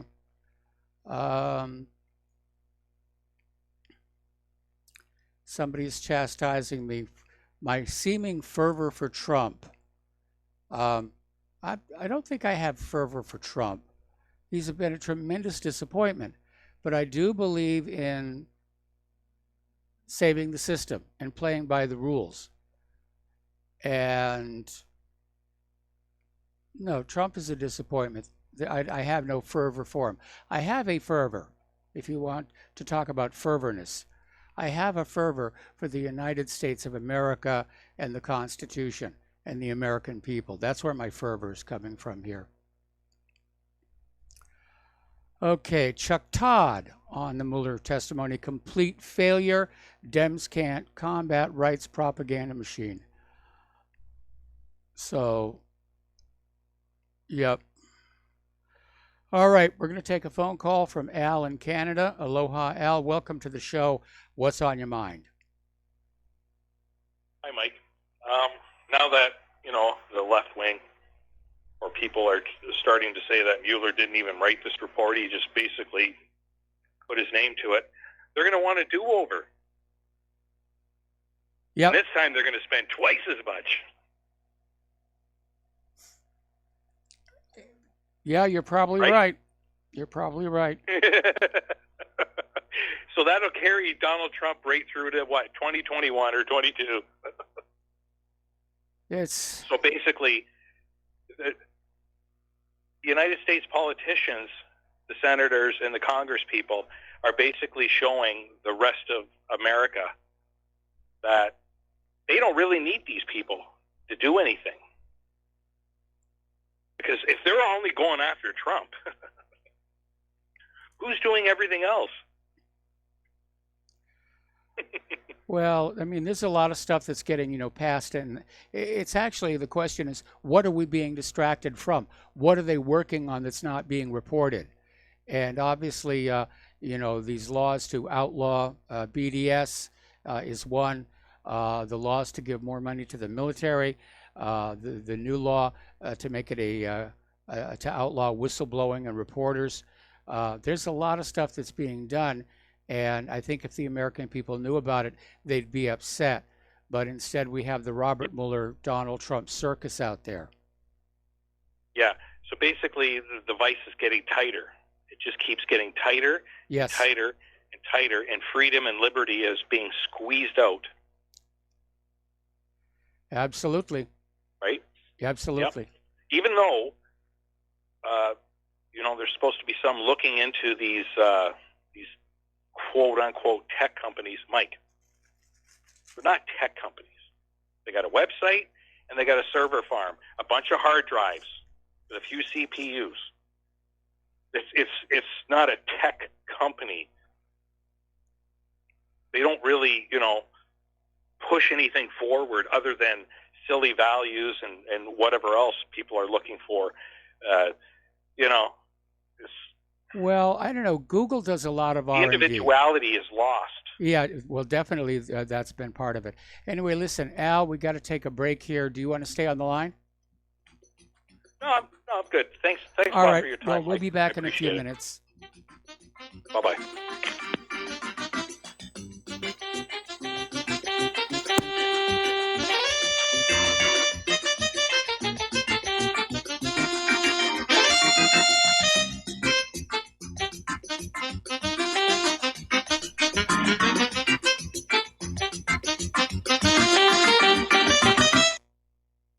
Corporate media dominates the American opinion. Finding independent voices that counter this avalanche is becoming increasingly difficult. With the endless corruption running rampant throughout our government, independent voices are needed more than ever to battle the offensive against our freedoms and liberties. As a listener of RBN, no one understands this concept better than you.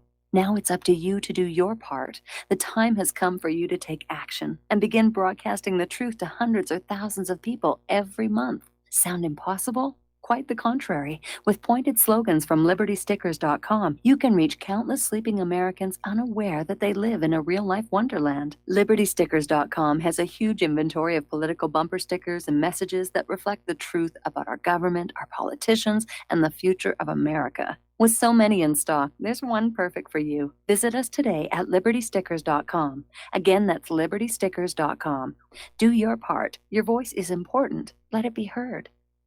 Extend your life with Extendovite. When your doctor tells you you have bad cholesterol or blockages in the arteries, what do? When diet and exercise is not enough, we try medications and hope for the best. For the last 2 decades, I have been telling people about a natural method to help solve these problems and more. Extendovite can help maintain cardiovascular health and lower blood lipid levels in adults. The 7 herbs in Extendovite are known to work together synergistically to get the results we hope for. There are many testimonials on Extendovite's effect on circulatory-related ailments. Get Extendovite today to start your journey back to a healthier life. To order, call 1-877-928-8822 or visit heartdrop.com or see us on amazon.com. Extend your life with Extendovite. So, have you heard of heavy metals? I'm not talking about the heavy metals in the junkyard. I'm talking about the heavy metals that build up in your body. Heavy metals in your body can make you feel sluggish, fatigued, and just plain off. Why not try Life Change Tea at GetTheTea.com? Cleansing your body and making you feel great. No, not cleansing the outside of your body, but cleansing the inside of your body of intruders that sneak their way into you and set up an intruder camp. Life Change Tea helps remove unwanted intruder camps. Brew it, steep it, and drink in the results. Tastes great, so you can create a new health habit. Our tea loves to help people. It just needs the chance. So order yours today by logging on to GetTheTea.com. That's GetTheTea.com. Our Life Change Super Strength Tea is waiting. This could be a beautiful relationship. Take charge of your health. Order at GetTheTea.com. That's GetTheTea.com. We will not go down in the night without a fight. You can burn up our mosques and our homes and our schools, but our spirit will never die. We will not go down in Gaza tonight. And aloha, America. Welcome back to our show here. We're going to go right back to the phones here to Jim in Northwest Indiana. Aloha, Jim. Welcome to the show. What's on your mind? Hello, Michael. I've been listening to you for a long time. You do a great job. Thank you. Looking forward to you coming to Indiana and welcoming you ahead of time. And I have a question. I used to listen to John Stadtmiller a lot when I had the evening time, and a guy on named Robbie. I don't know if you recall, they were doing a show about precious metals and the economy and things like that. Yes. They used to always talk about that China's buying our debt.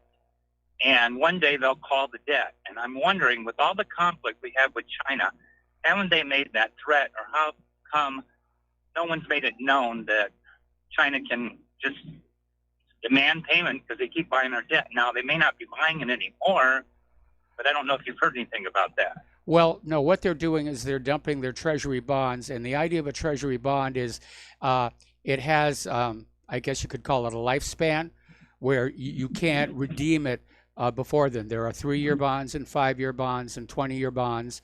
And China's been buying up a lot of these bonds, but they're not due yet. But what China can do is dump the bonds on the market, which reduces their value. And apparently both China and Russia are already starting to do that. Oh, that's a great answer. Yeah, hadn't thought of that. Okay. So do you see that coming, or do you think this trade battle is going to go on, and what may happen? I think the trade battle is going to go on until somebody realizes they could lose their economy over it, and I think that's going to be the United States. The problem is Donald Trump. He doesn't seem to be thinking these things through, and it's like with Iran. He says one thing one day and something else the next day, and I think that's the way he's handling all of these sanctions on. Now they're talking sanctions on Turkey, sanctions on China.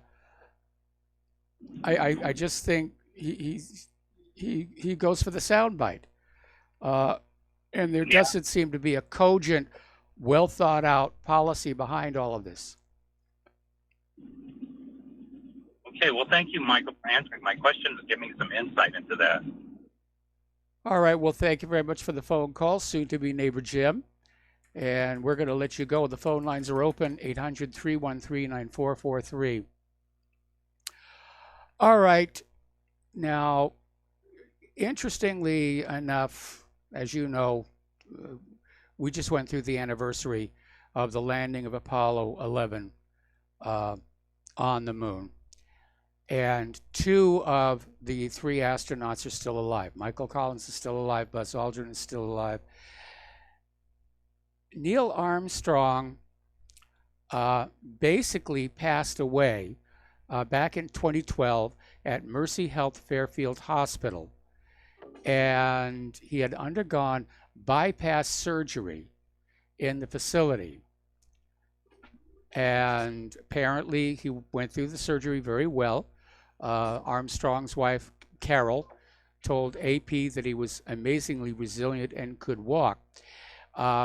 Apparently, when nurses removed wires from his temporary pacemaker, Armstrong started bleeding into the pericardium, which is the membrane surrounding the heart, which led to a cascade of problems, which led to his death. So remember what we said before. John Hopkins says medical mistakes, 3rd leading cause of death, and it happened here. More about this story after station identification.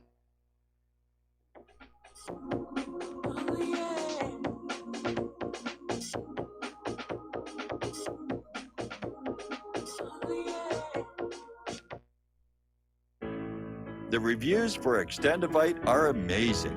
Here are some from Amazon. September 2018. Extendivite works in keeping my blood pressure in the normal range. I've been using Extendivite for many years now.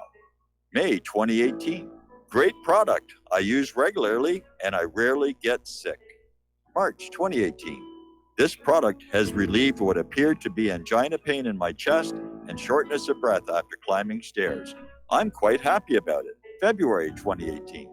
My husband, son, and I have been using this product for a few months now, and we have noticed an improvement in our joints and blood pressure.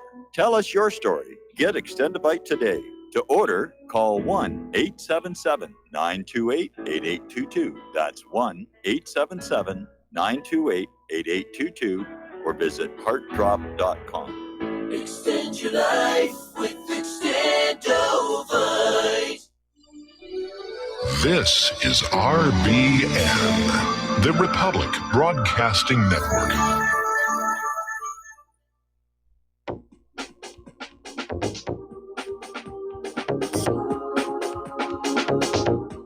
What really happened with your host, Mike Rivero. You're listening to the Republic Broadcasting Network, where you'll find out what the Fukushima's going on.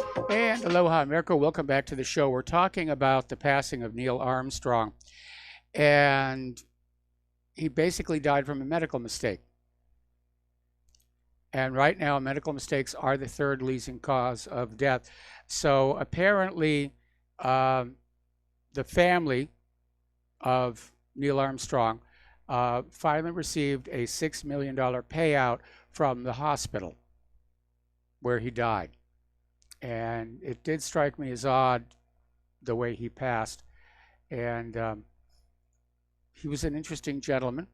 He was a very cool gentleman. I got to meet him, believe it or not, at Hanna-Barbera, the animation house. And let's see, I need to forward this to our board op technical comment. Okay.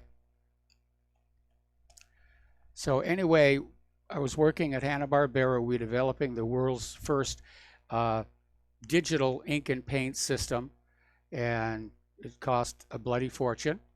It was being developed on VAX 11780s. Then, of course, the next year the Macintosh came out and the whole project was trashed. But while we're there, we had these Grinnell frame buffers, and we had all these prefab materials, including lunar dust, which seemed a little pretentious. But Armstrong, very low key, seemed a little lost. Like, you know, what do you do after you've been the first man on the moon? And then I saw this TV show a while back on the Educational Channel where apparently Armstrong was part of an expedition that went looking for these legendary metal leaves from a book. And it was in this network of caves that looked like they're architectural. It turns out it's a natural formation. But Armstrong just went in there a very long distance. And when the TV show went in to duplicate that, they took along Armstrong's daughter. So she got to stand at the same spot, get her picture taken where Daddy stood the years before. So still the adventurer. And he absolutely did not want the fame that Buzz Aldrin sought. And Buzz Aldrin liked it a lot. But Armstrong wanted people to remember the Neil Armstrong that walked on the moon. He didn't want to be this aging personality that was, you know, struggling to relive the moments of glory. Michael Collins was that way as well. And Buzz Aldrin went the other way. I loved it when he punched out that guy who said that the moon landings were faked. And back on the 20th, that guy was back again saying, I have proof it was all a fake. Paging Mr. Aldrin. Pick up your brass knuckles. Anyway. All right, so let's see. What have we got here that we can talk about? And we were talking earlier about Project Veritas and how one of their senior executives, senior engineers rather, had gone public saying that, yeah, there is a bias in Google. Well, apparently Google, which owns YouTube now, has now censored the Project Veritas video. You will not look at it. You will not see it. So Google employees label notable conservatives Dennis Prager, Jordan Peterson, and others as Nazis in latest malicious smear stemming from left-wing bias. Nazis, Nazis, Nazis. Is that all anybody knows? Or a racist? That's it. It seems to be the only two words that the leftists know. You're either a Nazi or you're racist. Pretty amazing. Okay, let's see. Keep on down here. All right. All right. There's been a pushback against Ted Cruz's Antifa Our Terrorist resolution, and he's being accused of attempting to stifle the left. Now, first of all, Antifa are violent, and violence is never justified whether you're left, right, up, down, center, basement, whatever. So there's this resolution introduced by Senators Ted Cruz and Bill Cassidy to label Antifa as a domestic terrorist organization. It is a desperate attempt by the far right to depict the radical left as doing what the far right itself is actually guilty of: sustained murderous violence with deliberate blah, blah, blah. In other words, this is the opposition piece. Okay, we're going to do a shout out now to our on-air affiliates who are just now rejoining our network. Okay, so getting on in here. By the way, for those of you interested, SIGGRAPH is coming up very shortly. SIGGRAPH stands for Special Interest Group Graphics. It's one of the largest special interest groups in the ACM, which is the Association of Computing Machinery. And obviously it's got the sizzle and glamour factor because of all the movies that get made with computers. And boy, I remember all the way back 1980s going to SIGGRAPH here. All right, so let's get some phone calls in here. 800-313-9443. Okay.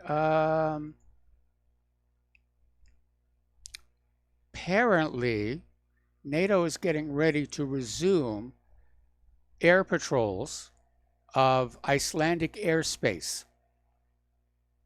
And they're doing them with U.S. Air Force jets and 110 personnel on the ground, backed up by staff at NATO headquarters in Udom, Germany. At the same time, it's been announced that the U.S. military and NATO intend to invest a combined 14 billion kroner in maintaining and improving defense infrastructure in Iceland.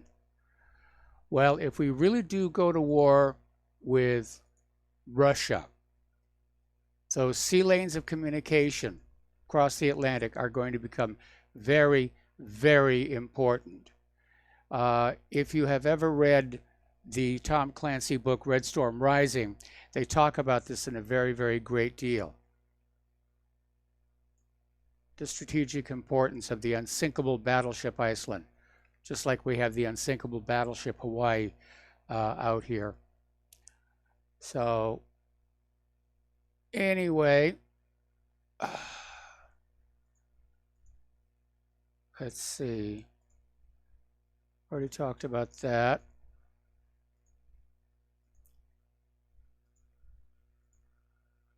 Somebody actually sent me an article on that Nadler gerrymandering.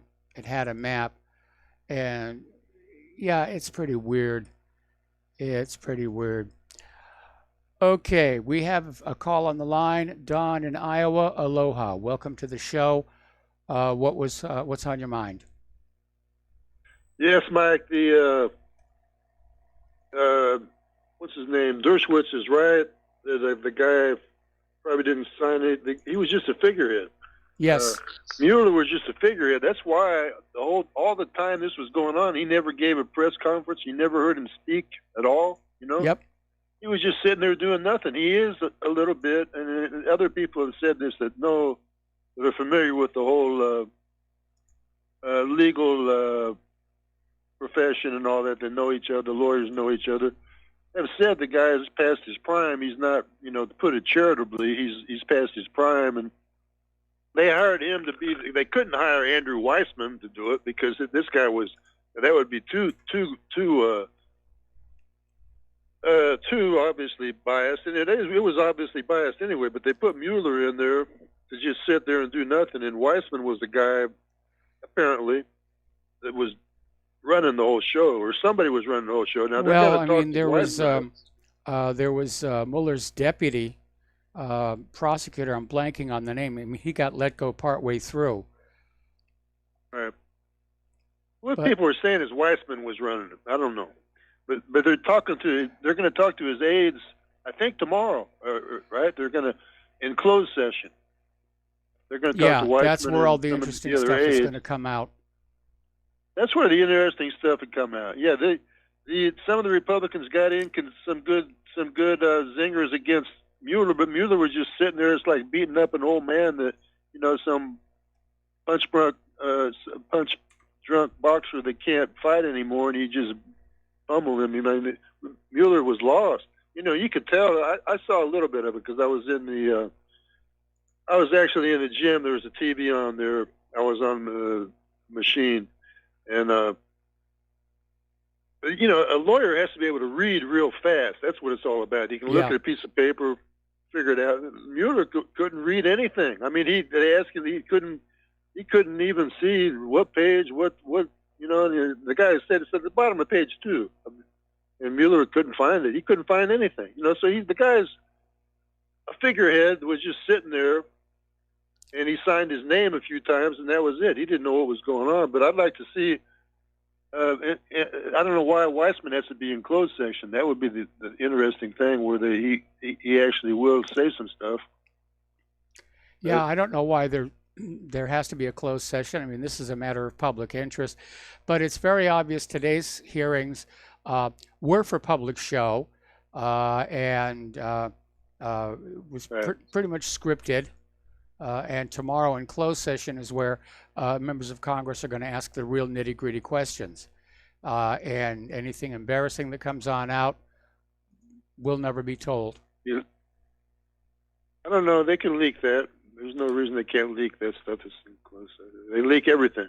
Yeah, that would be nice. But, Gerald, I couldn't watch the whole thing. But you can turn on something like Gateway Pundit or even YouTube, and they'll tell the zingers. Like Louis Gohmert was pretty good. These guys really are lawyers and love the legal profession. Gohmert and Ratcliffe, and they just told this guy, hey, you're an embarrassment to the whole legal profession, because the whole thing is. In America, you're either innocent or you're either guilty or not guilty. This deal about I can't exonerate him, that is not to be found anywhere in the Justice Department. No, it isn't. It isn't. I mean, Mueller was directly challenged on that. Has this ever been used before by the Department of Justice? And he couldn't think of a single occurrence. It was just made up to put on this report so that they could still go on thinking Trump had to be guilty of something, and justify all the money and all the time that was spent on this witch hunt. And Ratcliffe said, you're right that Trump's not above the law, but you're treating him like he's not below the law either. You're treating him like he's below the law. You can say that about anybody. And one of the other guys said that you can say that about anybody, that he's not exonerated. Michael Rivero is not exonerated. Nope. Adam Schiff is not exonerated. Nope. Nobody's exonerated because that's not part of our legal system. There's no exonerating. That's another word they made up for this special occasion, like collusion. Collusion was something they made up originally. Well, again, there was no there. Anyway, listen, Don, I'm going to let you go. Thank you for the phone call. We're going to switch over to Al in West Virginia. Aloha, Al. Welcome to the show. What's on your mind? Hey, Mike. Hey, I noticed a lot of people have been talking about, I don't know about your shows there because I've been on and off. I had to go to the garage, but a lot of other stuff that I listened to this morning when they had the hearing, They were saying, "Oh well, he looks like he's incoherent, or he's having a problem. He's shaking. He's kind of, getting old. Maybe he's just an old man and can't remember things." But no, what he's doing is he's a professional. He's playing them. He's running out that 5 minutes that they have. Every time he asks a question, that takes off their 5 minutes for asking them questions. He's Yes. playing them like a fiddle. Is exactly what's going on.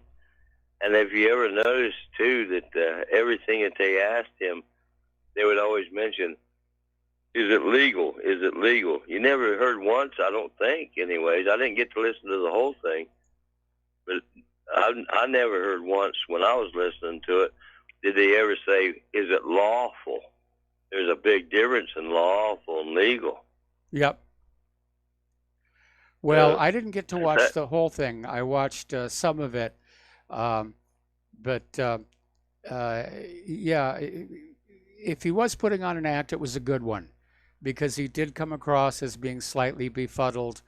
And of course, if he is showing his age, that may also explain why he refused to give interviews and press appearances for the last 2 years, because he's not there anymore. And at some point, you reach an age if he's where not there, your brain starts shutting down. And if he's not there, it ain't fun. He done a daggone good job of stalling around for somebody that's not there. Because, like I said, everybody got 5 minutes. He was doing a good job of stalling around and taking up their time. Well, it's possible. I would almost want to go back and watch a tape recording of it. But in any event, the subtotal of it is that the Democrats came out the losers on this. And it just reinforced the fact there never was a Russiagate story. And as I mentioned earlier in the show, it didn't change anybody's mind about what's been going on. Well, I agree with you there that they probably come out on the lower end, even though I'm not I don't have no love lost for the Democrats at all. I do think that some of them pulled out some pretty good points there that kind of put him on the point, on the stand, on the needle's edge. But the thing of it is, overall, I do believe that the Democrats kind of they took one step forward, but they went about 6 steps back. So, but I just wanted to throw that out there that I think, my personal opinion is, because I've seen this happen too many times with these politicians, in which he's up high enough grade now that that's what he was, basically, as a politician, and even though he started at the bottom, they pulled a lot of the same stunts, just like Bill Clinton's, what's the definition of this, or what's the definition of that? He stalled around until their minutes was up. But, like I said, the other very important thing to think about is everything they mentioned, is it legal? Is it legal? Is it legal? That's because we're dealing with a legal entity. We're dealing with a corporation. Everything's legal because it's all a fiction. They don't say nothing about lawful. It's all legal. And that's something for people to start thinking about right there. And that's all I have to say. I'll let you go, Michael. All right, thanks an awful lot here. And we're going to start with Daniel in British Columbia. And Daniel, I'm probably going to have to take you over the next commercial break. What's on your mind?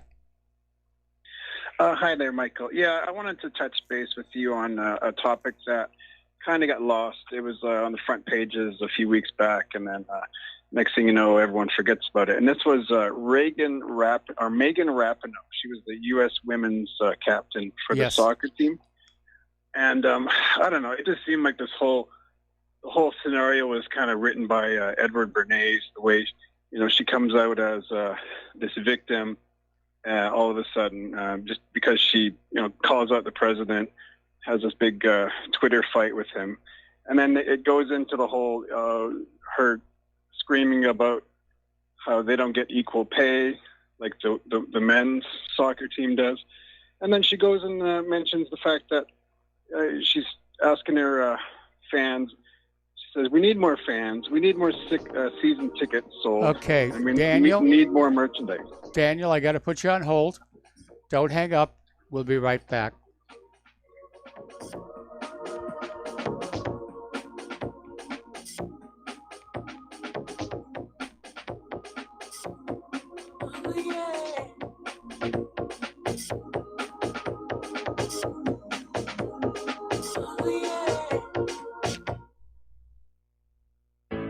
Many people write us about their experience with Extendivite. Allow me to read you some from Amazon.com. This product is superb. I have been taking it for about a year now, and I can feel my cardiovascular system run like a Swiss watch. I definitely recommend this product for anyone that has high cholesterol, high blood pressure, and heart palpitations, A+.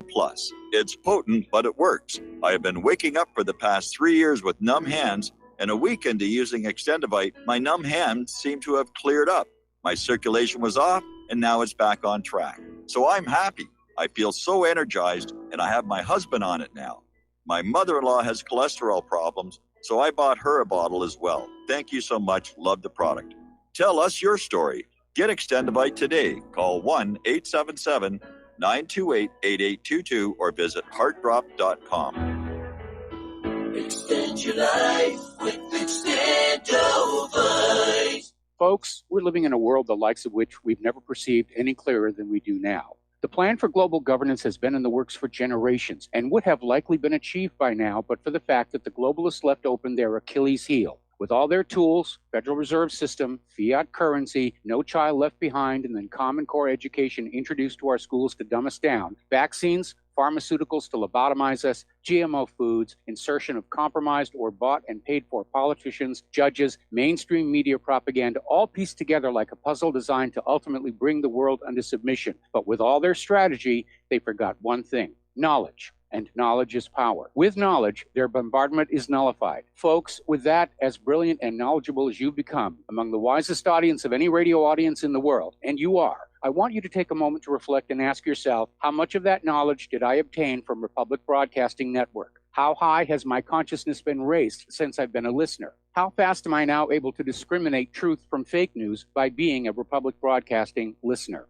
How clear am I now able to see the world since I've been listening to RBN? Ask yourselves those questions, folks. Then ask yourself, what is that knowledge worth to me? Like my morning coffee, how would I survive without it? A voice of truth in a sea of lies. Do we not all need to make sure it survives? Like public broadcasting, we are now finding we can only survive with listener support. Censorship, advertisers being attacked, truth itself being attacked. It's the only way through this. We at Republic Broadcasting humbly ask you to become a supporter. Look at your budget and make a determination of what Republic Broadcasting is worth to you and what you can afford on a monthly basis.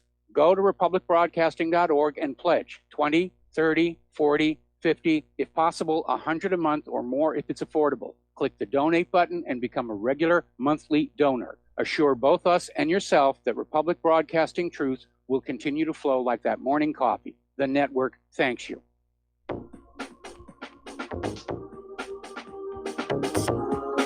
What really happened with your host, Mike Rivero. Join Mike on the air. Call toll-free 800-313-9443. 800-313-9443. And aloha, America. Welcome back to our show here. We're going to go back to the phones here to Daniel in British Columbia. We're talking about the U.S. women's soccer team and its captain. And the part that bothered me about the story is that, in my opinion, when you are on a sports team, a national sports team, you are the public face of the country and its people. You are representing the nation to the rest of the world.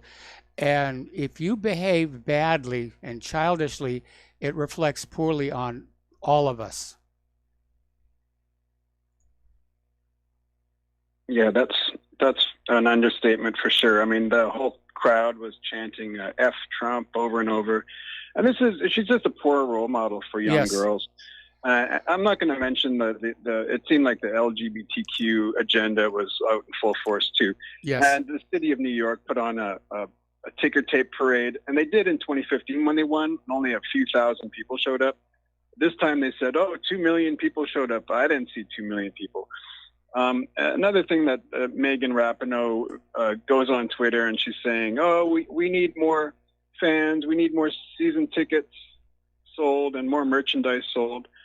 So, and then she complains that she doesn't get paid the same that men do.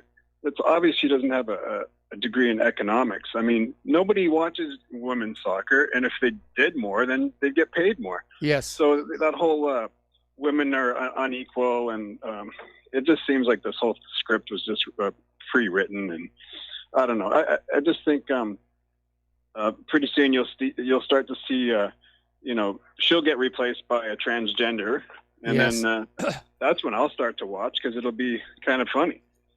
I like seeing this snake eating its own tail. So I don't know. I just had to. I know you're looking for phone calls. So this was something I've got a lot of phone calls right now, and I need to get to them. So sure, I'll leave you with that. All right. Well, thank you very much for the phone call. Let's switch over to Bruce in Texas. Aloha, Bruce. Welcome to the show. What's on your mind? Hey, hello, Michael. Hey, I noticed you mentioned the Tom Clancy book earlier. Did you read Rainbow Six? Yes, I did. Okay. I got something that's kind of like a personal conspiracy theory, quote unquote. I don't even like using that term or what the hell else to use. But I'm sure, it's been 18 years now, so I'll go real quick, try to bring up the name here. Ahmed Shah Massoud, who was the leader of the Northern Alliance. Yes. In the fight against the Soviets. And he was on the CIA payroll. He was heavily supported by the CIA. And he's celebrated as a hero in Afghanistan to this day. And he was very intelligent, he was very charismatic, and he was very independent. He wasn't corruptible, in other words. And 2 days before 9/11, supposedly he was killed by Al Jazeera news crew who had allegedly a bomb in a battery pack of their camera.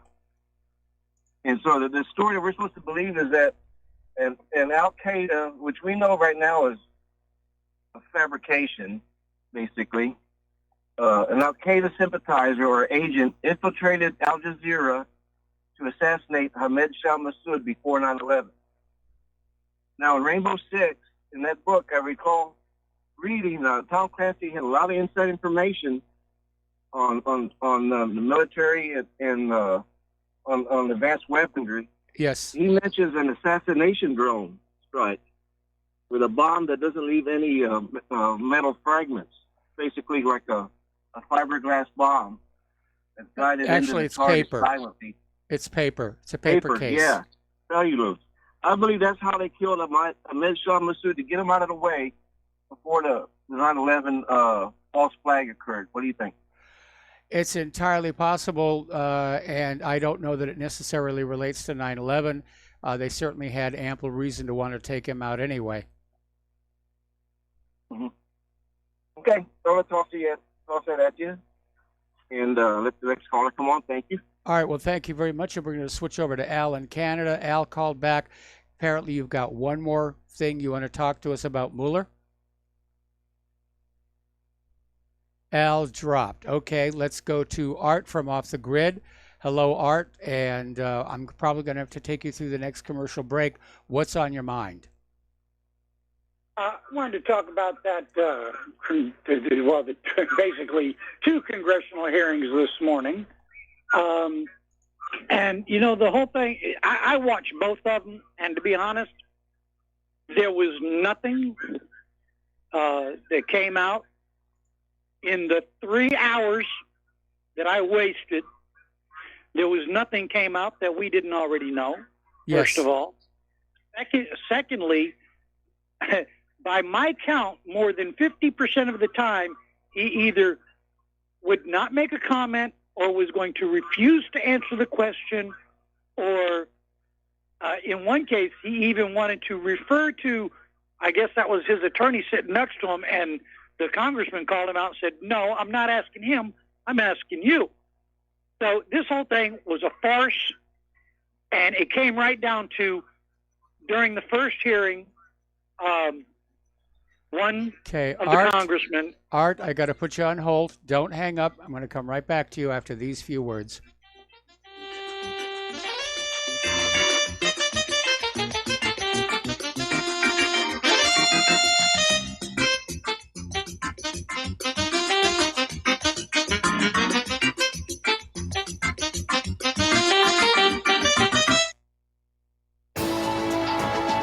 You are tuned in to the Republic Broadcasting Network. Visit our website by going to republicbroadcasting.org.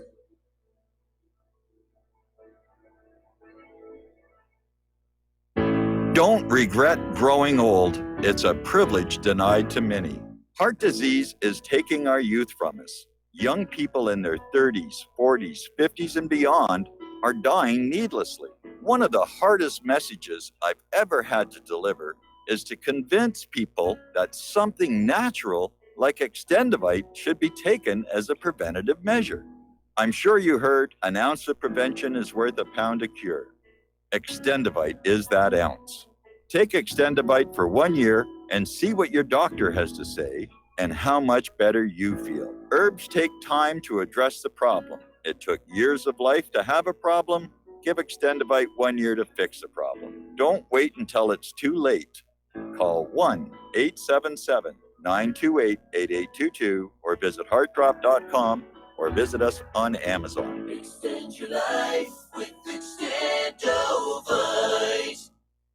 Tired of being lied to by mass media? It's growing more and more apparent today that news is received less and less through standard media outlets. Even with a growing audience every day, RBN is beginning to direct more efforts into social media. Social media and the use of the internet is fast becoming the primary source of people for news, regardless of demographic. RBN has set out to provide some of the best news on the internet through republicbroadcasting.org and also has begun to use the tools to our advantage by way of social media. Republic Broadcasting is now operating a Facebook page to function as yet another avenue to have our collective voice reach new audiences across not only America, but across the globe as well. The Facebook page features not only news, but also an RBN player to listen to our broadcast.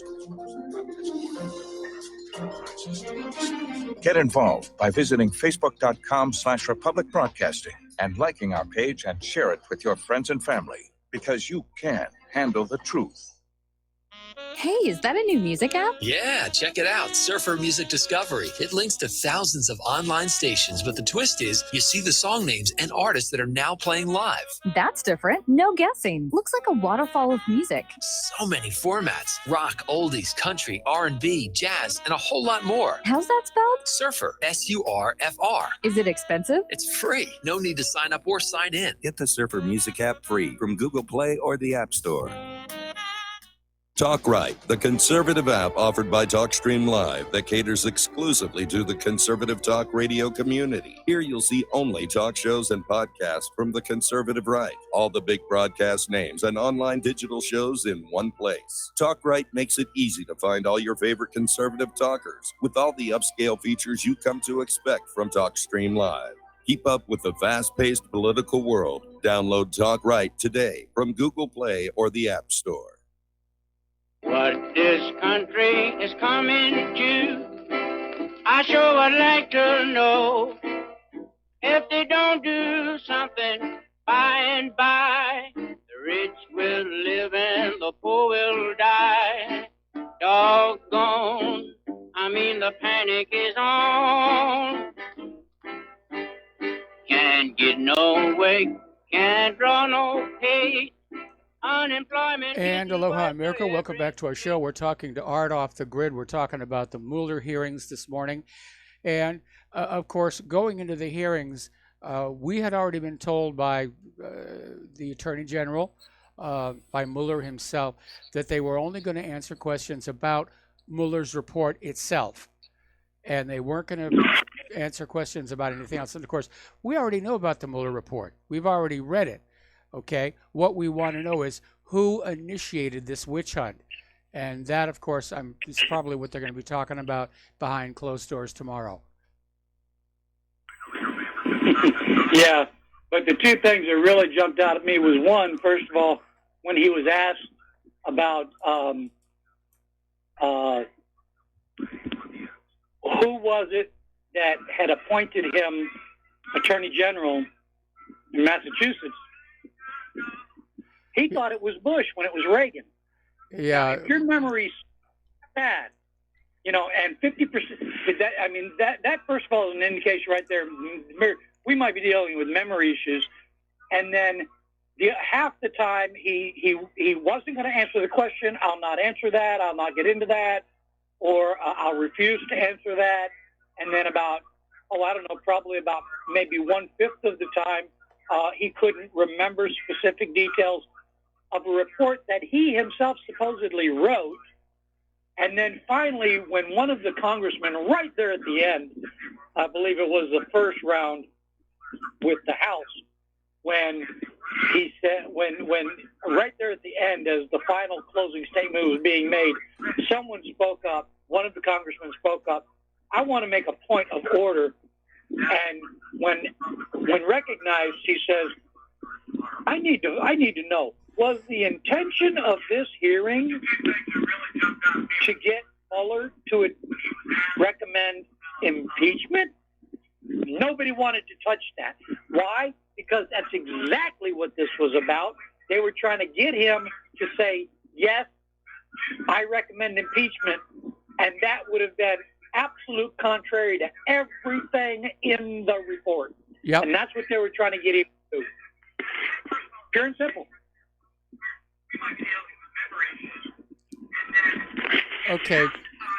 I hear your computer speaker in the background there, or some speaker in the background. Anything else, Art? No, that was just, this has been just an absolute complete waste of time, a waste of taxpayer dollars. And as the one congressman said right there at the very end, hopefully this is the wrap-up of this and we can get on to doing more important things. And I think that's the right attitude. Enough is enough. And if you want to keep pushing this, then, well, why not go back and pick up where James Comey failed? Yes. And look at Clinton's. You really want justice? There you go. Let's look at the Clintons. Anyway, thanks, Mike. Have a great one. All right, thanks an awful lot. The phone lines are open, 800-313-9443. Got an email here. This relates back to the U.S. women's soccer team. And Rapinoe seems unaware there is no I in team. And I remember hearing that when I was in high school as well. So, yeah, this morning's Mueller hearings were indeed a waste of time, waste of planetary oxygen. But again, going in, we knew that there were going to be no great revelations for two reasons. First of all, they said, we're not talking about anything but the report. And second, we knew that the report said that Trump didn't do anything. And it was rather embarrassing for Mueller to get up there and say, well, we can't exonerate him. And I'm glad that somebody called him on that and said, has the Department of Justice ever used that on anybody ever before? And Mueller couldn't recall any time that it had been. It's a reversal of the way things are supposed to work. You're either guilty or not guilty in this country. You're not exonerated. That's Code Napoleon. And that one caller we had may be correct. It may be that Robert Mueller was basically trying to run out the clock on all these people by stuttering and stammering and can't find the right page and the rest of it. It's almost worth going back and looking at a video of him. But, he's getting along in age. And when you get older, you start getting a blank spot on the old hard drive. Let's see, how old is he? Alrighty.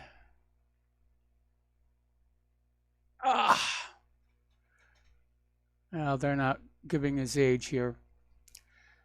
Was the 6th director of the FBI from 2001. Oh, he's 74 years old. Oh, his birthday's next month, on August 7th. Happy birthday to you. Happy birthday to you. Happy birthday, dear Robert. Anyway. So, what are they going to talk about in the closed-door session tomorrow? Probably that is going to be where they ask the really important questions, the important questions that we, the people, wanted asked. Where did this all come from? Who initiated all of this nonsense? Who was it who came up with the idea of a sexed up phony dossier created by Fusion GPS to try and either blackmail Donald Trump or get FISA warrants on him? There had to be a mastermind somewhere. I think we all know who that is.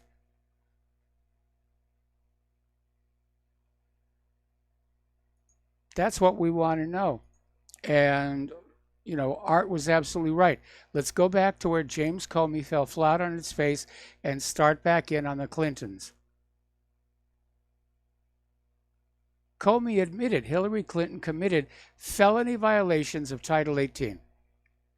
Then he came on out and said, but she didn't mean to do wrong, so we've decided she should not be prosecuted, which, by the way, was not the FBI's job. The FBI doesn't make the decision whether or not to indict or prosecute. That's the Department of Justice. Now, Hillary's never had her day in court. Double jeopardy does not apply. She can still be indicted on those Title 18 charges. And she ought to be. And I'm still waiting for somebody over at the Internal Revenue Service to take a look at the Clinton Foundation and acknowledge it fails to meet the requirements of a 501c3. And if it were to lose that tax-exempt designation, then the Clintons become personally liable for the taxes on all that money. And boy, nothing hurts a rich person more than turning them into a poor person. I'd still like to see justice for Vince Foster. I know that's not going to happen.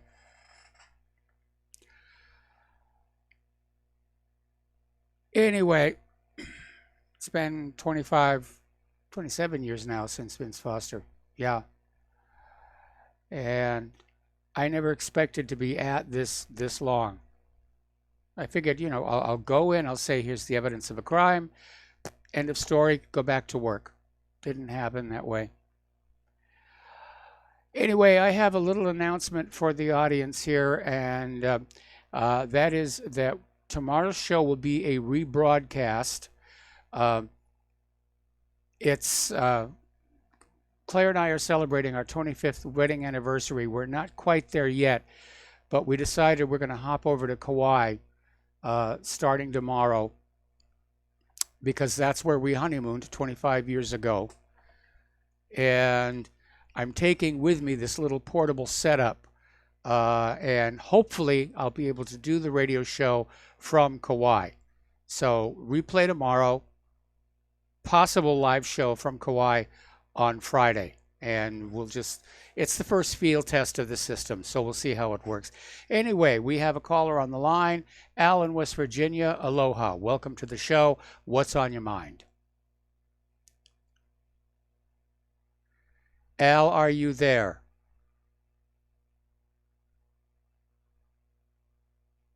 Al, going once, twice. All right, well, so much for that one. Anyway, looking back over the last 25 years, it's been an education because I now have a view of this government and the people in it that is certainly at odds with what I believed when I was younger. When I was young, innocent, and naive, I thought most people in government were good. I thought the FBI were the good guys because that's what TV told me.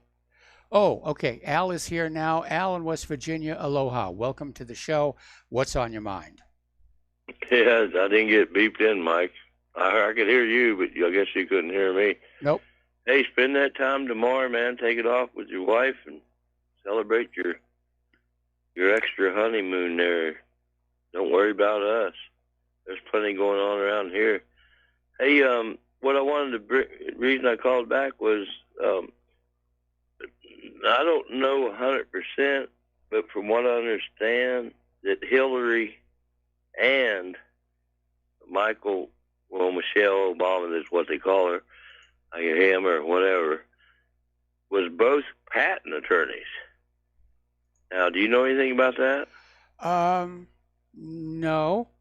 I'm sure in terms of Hillary, it had to be very early in her career, like maybe even before she joined the Rose Law Firm. Well, so from what I heard or read about years ago, like I said, I don't know if this is factual or not. Both of them was patent attorneys, and they had exclusive pedigrees to be able to go into the government patents. In other words, if you create some kind of a super great missile or a weapon or whatever, and the government takes it over and they put it in their patents, they don't let you patent it. Yes. Blah, blah, blah. Secrets, in other words, for the government. And they could go in there and see what they were and do this and do that. That's what I understood. Maybe you could check into it and see if I'm wrong, but I can remember years ago that that's the way that happened. And this was, I don't know, maybe 5 or 8, 10 years ago that I remember this. But, and supposedly she snuck out some stuff, actually got busted sneaking out some files from that patent office when she went in there. Hillary, this is. And later on, it was somehow traced down to where China wound up with the patents. About 2 years later, they wound up with creating the same thing that supposedly they shouldn't have had. But I don't know. You maybe you can check into it or something like that. Well, I'm looking at it right now, and apparently, yes, Hillary Clinton was an intellectual property attorney while she was at the Rose Law Firm from 1977 to 1992. And pardon me. So yeah, I'm looking at this website, and there's apparently a lot of stuff that went on. So yeah. Well, I also heard that the Michelle was too. Okay. But I don't know about that either 100%. I think I actually researched it, but it's been, a few years ago, before having a stroke. So I'm pretty sure, though, I'm kind of remembering something like that. So you could check into that too. But anyhow, I just thought I'd throw that out there. I don't want to waste up your end of your show. Okay, well, we're coming up to the end of the program here, and I'm looking here at stuff on Michelle Obama being a lawyer, but it doesn't say that she worked in patent law. Okay, she's a graduate I could of be Princeton wrong on University that. and Harvard Law like School. And early in her career, she worked at the law firm Sidley Austin, which is where she met Barack Obama. So anyway, a lot of history there. Really? All right, so thank that you. would have been so what age would that have been? About in her teens? No, because she had already graduated Harvard Law School, so I would say it would have to be mid-20s. Well, that's kind of strange because I read some things and seen pictures of her and Barack Obama back when she was a young teenager together. I don't know about that because when Barack Obama was a teenager, he was living here on Oahu. Yeah. Well, he might not. I don't know how old she is compared to his age, but I do know that he was a young teenager whenever these pictures was taken, and I don't know how old I don't know what their age difference is. Well, again, when Barack Obama was a teenager, he was here on the island of Oahu, and I seriously doubt that Michelle came out here. I think maybe it was a picture. That might have been Michael. With maybe the one I've seen. Anyway. All right, bud. Thank you. All right, so we're going to let you go here. Thank you very much for the phone call. And the phone lines are open again. We're coming up on the next commercial break. Okay, so apparently the leftists are upset, and apparently the reason they're upset is they had a national straight pride coalition. You know, there's all this talk about gay pride, this trans pride, whatever. And so there's this group that got together called the National Straight Pride Coalition, and they're asking the city of Modesto, California for a permit that would allow them to have a straight pride march in late August. And this has got the leftists spitting rainbows, because apparently it's okay to have these gay marches, it's okay to have these tranny marches, but, you know, straight white people or straight people, you know, we can't give them parades. So anyway, we got to take a break for commercials. We'll be right back.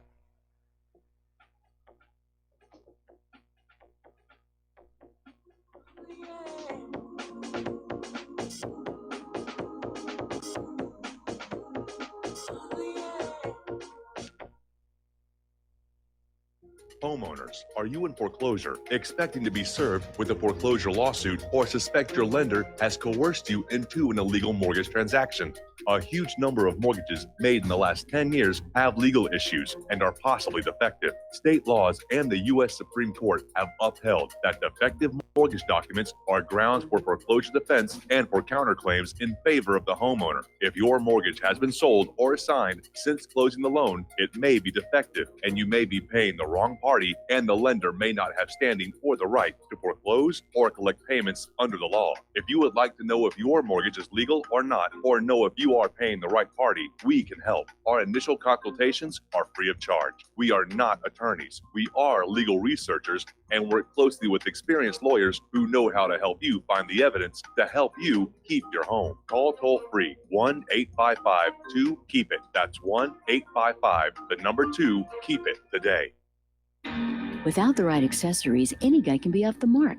Whether you've invested thousands in your arsenal or you own a single trusted firearm, a visit to AROutfitting.com is in order.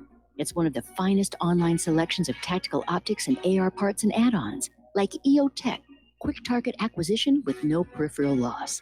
Browse the full range of Nikon scopes and binoculars. AROutfitting.com can illuminate your world with Streamlight gun-mounted lights from keychain to large handhelds up to 1,100 lumens. Find some stability with Battenfield tactical bipods. AirOutfitting.com has CMMG gun parts, barrels, assemblies, handguards, part kits, and more, plus mag-full clips and magazines. I know I've got you excited, so take a breath. Head to AirOutfitting.com. The site's super easy to navigate and features a ton of technical info, including links to manuals. We also welcome vendor and manufacturer inquiries. Remember, if you don't see it, we can get it at AirOutfitting.com. It's happening, ladies and gentlemen. We here at RBN are working with Front Sight Firearms Training Institute to bring our audience the best in combat, tactical, and defensive firearms training. Whether you're a private citizen who is new to firearms or you have a concealed weapon permit and want a level of training that surpasses what you've received from your local gun range, Front Sight provides priceless education and skills taught by seasoned law enforcement, military, and private citizen instructors to levels that far exceed law enforcement and military standard. With nearly 1 million responsible citizens trained from every town, city, and state from across the United States, Front Sight has bolstered the Patriot movement to a whole new level. Contact Dan Sutterfield by phone at 573-762-2356 or 573-465-2356, or shoot him an email at domedan, DOMEDAN, @hotmail.com. This is a limited time opportunity. Don't miss it. Some are maxed out all their credit cards. Some are working 2 jobs and living in cars. Minimum wage won't pay for a roof, won't pay for a drink. If you gotta have proof, distract yourself, Mr. CEO. See how far $5.15 an hour will go. Take a part-time job at one of your stores. I bet you can't make it here anymore. And aloha, America. Welcome back to our show. Last segment of our program today here. Now, back in 2012, the Federal Trade Commission reached a settlement or issued a settlement order against Facebook regarding the company's deceptive statements about user privacy. And today, the Electronic Frontier Foundation is basically saying the terms of the settlement agreement, which were announced today, are grossly inadequate to the task of protecting the privacy of technology users from Facebook's surveillance-based system of social networking and targeted advertising. And by the way, the stuff really is ubiquitous because I'm getting ads for stuff, and I'm saying, how do they even know I'm interested in this? And I think a lot of it has to do from the web searches that we're doing relative to our impending move to Indiana. But we're getting all these ads, you know, how to sell your house. And I've never owned a house. I've never been able to own my own home. So it is a little unnerving at times. I mean, half the time I just say, who cares? But I'd like to know just how much, you know, how much is Siri listening to me? And where does the information go? I mean, is it listening to me all the time when I'm snuggled up with my wife? That's a little disconcerting. Now, I know I can turn the Siri off, but that's a lot of work to go through. Anyway, somebody just wrote on in and said, one of the nicest things about straight pride is that you get to have babies. And it's funny, but the reality is that because of liberal legislation, gay couples are allowed to have babies with artificial insemination. They're allowed to adopt, and which doesn't seem to have that much of a problem for the kid. But what a weird situation.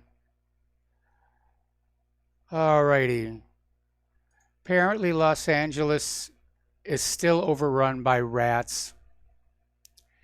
And there are people now saying they should declare a public health emergency. And Los Angeles is experiencing this rapid takeover of rodents. According to this new study, the spike in rats, which is linked to growing homelessness throughout the city, may cause economic turmoil for a city already experiencing hardships to its middle class. So Reform California released the report, which links the increase in rodents to upticks in once rare illnesses. For example, a Los Angeles police officer recently came down with typhoid fever. Boy, it is from Mickey Mouse to rats. All right, well, there's the music. It's time for me to get on out of here and get ready to travel. Stay tuned for John Stadmiller, and I'm sure he's got lots of interesting things to share with you. Please take what you learn here, share it with everybody that you know. Please donate to Republic Broadcasting. Please donate to What Really Happened. We'll be back on Friday, I think. Aloha, America.